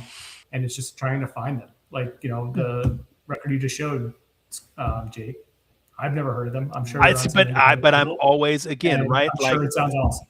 We always, when Chris was with me, Rush, and we were doing the same thing. We were picking records and Red House Painters. I vaguely remember them, when I was in college, but we were digging for records, and he and I both were like, "Who is this?" And I'm like, "I'm going to go check this out and see who it is." I love it when you walk into a store and something plays and it catches your ear, and you're like, "Who's this?" And you're like, "I've never even heard of this damn band." Yeah. And you buy it, you take it home, and it just goes to show, whether you're 13 or you're 48, there's always going to be something that still kind of hits that ear and it keeps you interested, keeps you going for it. And they don't have, the other thing is, if you look at the amount of music that's released weekly now compared to 1971, it's like 20-fold more, because everybody can self-produce and there's easy access. There's so many more independent labels now that can do stuff. So discovery is a challenge. And even though we got these great tools like streaming services and algorithms in our social media to point us to things, I think the fragmentation makes it hard for somebody to break super big. But if it's really quality, it will. I'll take Noah Kahan, for example. My wife discovered that, and she said, "Hey, I think you might like this." I listened to that record and thought it was great, and he came out of nowhere. And I would say, yeah, I do listen to music sometimes very carefully to try to give it a chance. But I also will say, good music, if you're really going to like it, the first time I heard Smells Like Teen Spirit, I did not have to try to like it. And it was very different from what was on the radio at the time. So I just think I do believe we need a musical revolution, and they usually come, And it always does. And that's a good thing with this group here, the forum, whatnot, different sellers, you learn different music. And again, there's so much out there, it's hard you don't know what you don't know, and how do you find that record? And through us or through other people and whatnot, that's how you do it. Like, who here likes Future Islands? Who likes Future Islands? Don't know Future Islands. Okay, so I was just randomly on YouTube, and boom, something up by Future Islands comes on, and I'm like, dude, these bass riffs and this lead singer, oh my God, dude, this guy. You talk about somebody who sings with heart and everything he has. He doesn't have the greatest voice. He was a DJ originally. But dude, he is a showman. Just Future Islands, YouTube it. Watch the guy. He grabs you. It's unbelievable. Yeah, and its thing is, I have notes all over my soundboard from people suggesting things. So I'm always trying to find and listen to different things too. Not just as seller and on whatnot, but also for me to listen to. And guys, always, that's why with Stacy and I on Friday nights, we kind of do a little live music. We play music that people suggest. And that's kind of our way to try to get people to learn some new music from other people on whatnot. Yeah, that's one of the things I've really enjoyed about the platform is it's become kind of like a record club, right? For us, and it's it's going to somebody else's living room for a night and hearing and see what they have on, and discovering something that you've never heard. Jake, before I came into your room, there's been bands that you've introduced to me that I'm like, who the hell is that? That are now like this smells lawless. Yeah. You know, and I think without, you know, a Whatnot or anything like that, I think I wouldn't have that exposure. So that's the great thing about that's the wonderful thing about Whatnot. It's not necessarily just being on the platform that we, four of us, right, as sellers, right, but we were all I know Scott was, I was, Lyle, you were, I was. Sean, really, when I came on, Sean was the only one of the four of us that are in here total, right? Sean was the only one that was selling. And I met Sean because I went into his room and he was talking about, you know, some random subject, and I was looking for Ringo that day, and he had everything I wanted, and I'm like, you know, boom. But that's what's great about it, is that it's not necessarily just when you're buying stuff, but like what you're walking into. Everybody's room is different, and then you find things and come across things, whether it's via conversation or somebody's previewing an album, and that's why I love it. That's why I love previewing music. That's why I love showing it. I love people hearing it. That's what makes it fun, right? You get into stuff that you never think of. Yeah, I always like, if somebody's passionate about something, I like that. I almost always make a note to go check it out. You know, and if one of our guests submits an album I'm not familiar with, I will definitely go give it a couple listens, because I'm always looking for. I mean, you have this collection of music, but I always love to add to my favorite music, and there's a lot of people that post 2000. Like, I'm a big fan of James Blunt. Not his first record, I hate that. But after he got past You're Beautiful, he actually settled into this great, pop rock, and I just love all his records. I buy them all, have all the James Blunt. So, a lot of times, I came across him because he was being interviewed by PBS or something, NPR one day, and I was like, oh, I only knew that song, which I hated, and then they were playing snippets of his new album. I was like, oh, that's pretty good. So I ended up being me and my wife both are huge James Blunt fans. Yeah. Do you guys have any questions in the chat for us? If not, you can always join our Discord and ask questions there. We may even play around with maybe some, not this week, but maybe some pre-show on Discord, or maybe post-show for a little while on Discord. So sign up for our Discord, which I'm going to try to get a little bit more involved with that. And I want to do some behind-the-scenes stuff, too, from our shows that you might enjoy. And I want to plug the Instagram, too, because we've picked up some steam. We're starting to get some non-Whatnot community people following. We've jumped up to, I think in 2 weeks, we went from like 200 to 500, nearly 500 people following. And hopefully that'll lead to more people joining us over here, and hopefully flow them back into Whatnot so they can spend money with us.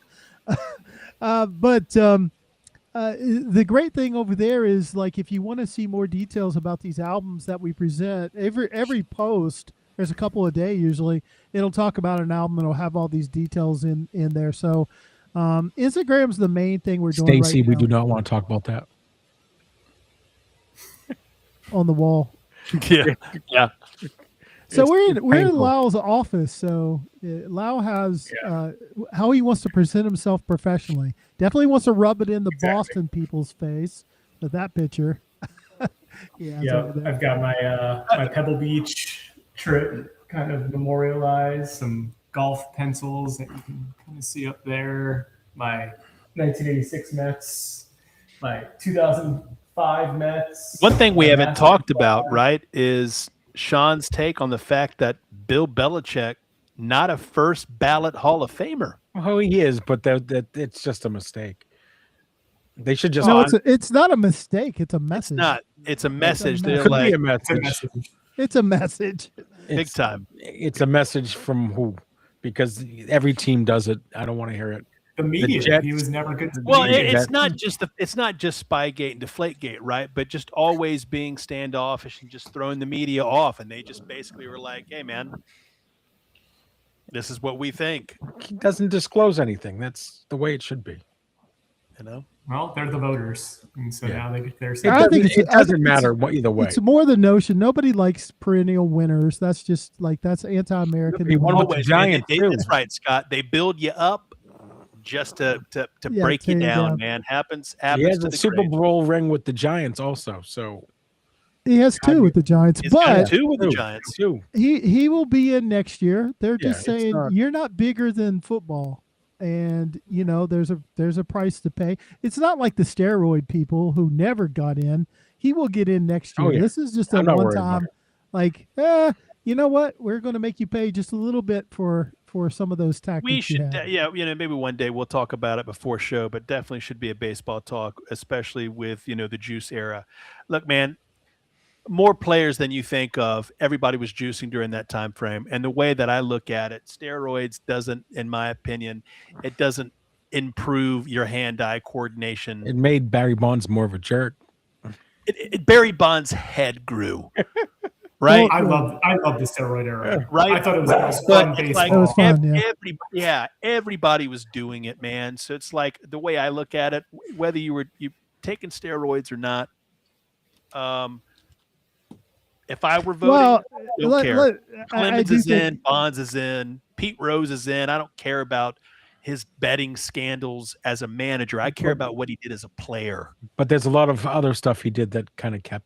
It's more. He of was the other an stuff. ass. Hey, It's more about the 15-year-olds and stuff like that. There's other things. all that was after the fact. Like no one knew really about that until all that was brought up. But it was well known that he just was not a great husband. He wasn't a good father. There's a lot of that stuff. Sports talk. How you guys doing? How about this for sports talk?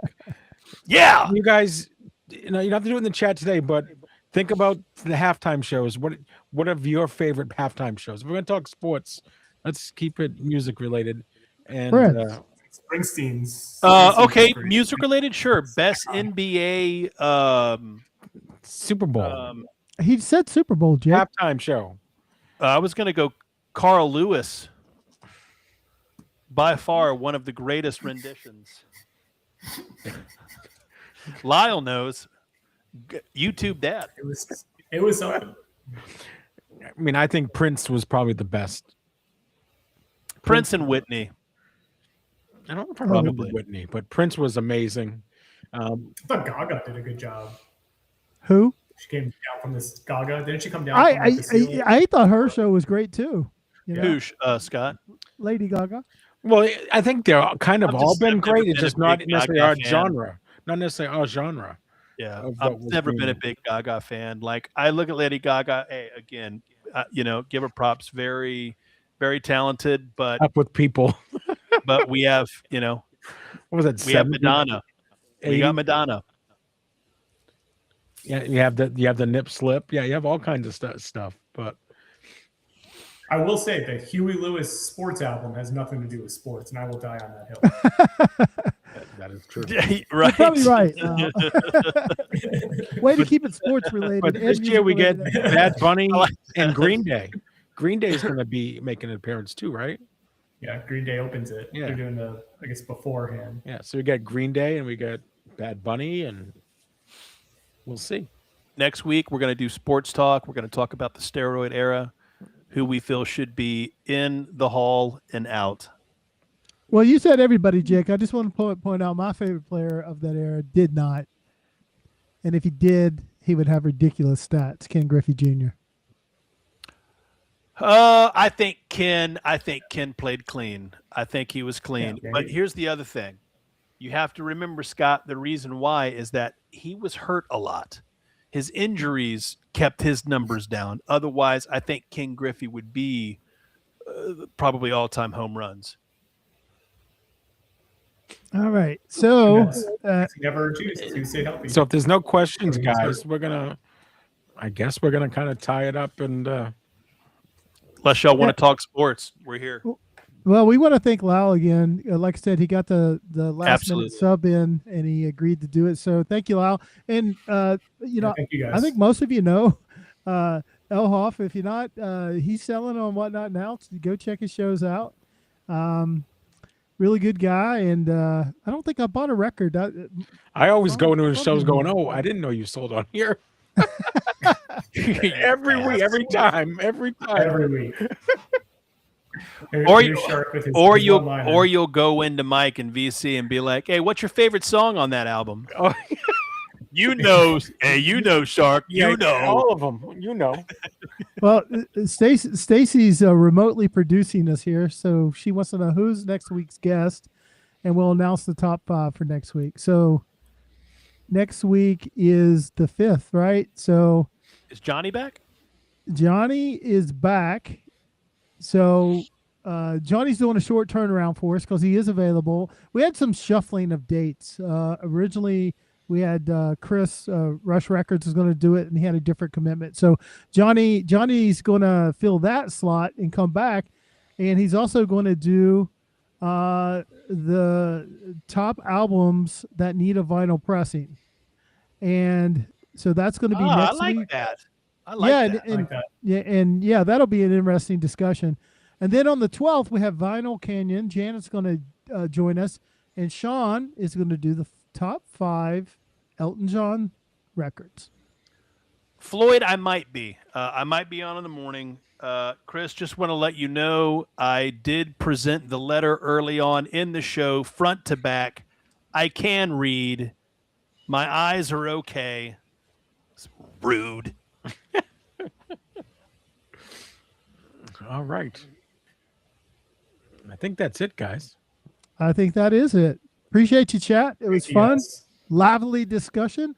Glad I can get another top 5 exactly right for you people. That's what we try to do every Hey, I week. didn't. Hey, I, And we I got thought Dua top five was good. Dua Lipa out of this tonight too. He So, he got that, and he also got Janet Joplin. Janet Joplin. That's right. He did say Janet. We got Janice, Janet. oh, did I? Yeah. Janice. Well, Pearl's a great record. I actually own the record. It is an It's a great excellent record. Yeah. Scott, I'd like to say, hey, man, top 5 was solid. The only one that I was kind of like, was 91, but you redeemed with 94. Yeah, it didn't come out the way I thought it was going to. But when I come up with the methodology of looking at like which album by the group came out, that kind of shifted 94 up and 91 back a little bit.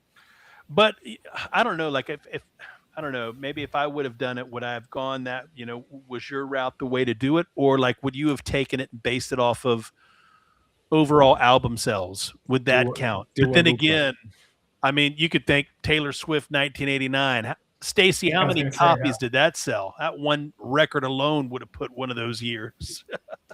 Because I think Which one? even if we ever did it again, you could 1989. tie in concerts. It didn't sell as much as you think it does. Lua Really? Deepa. Is that what he said?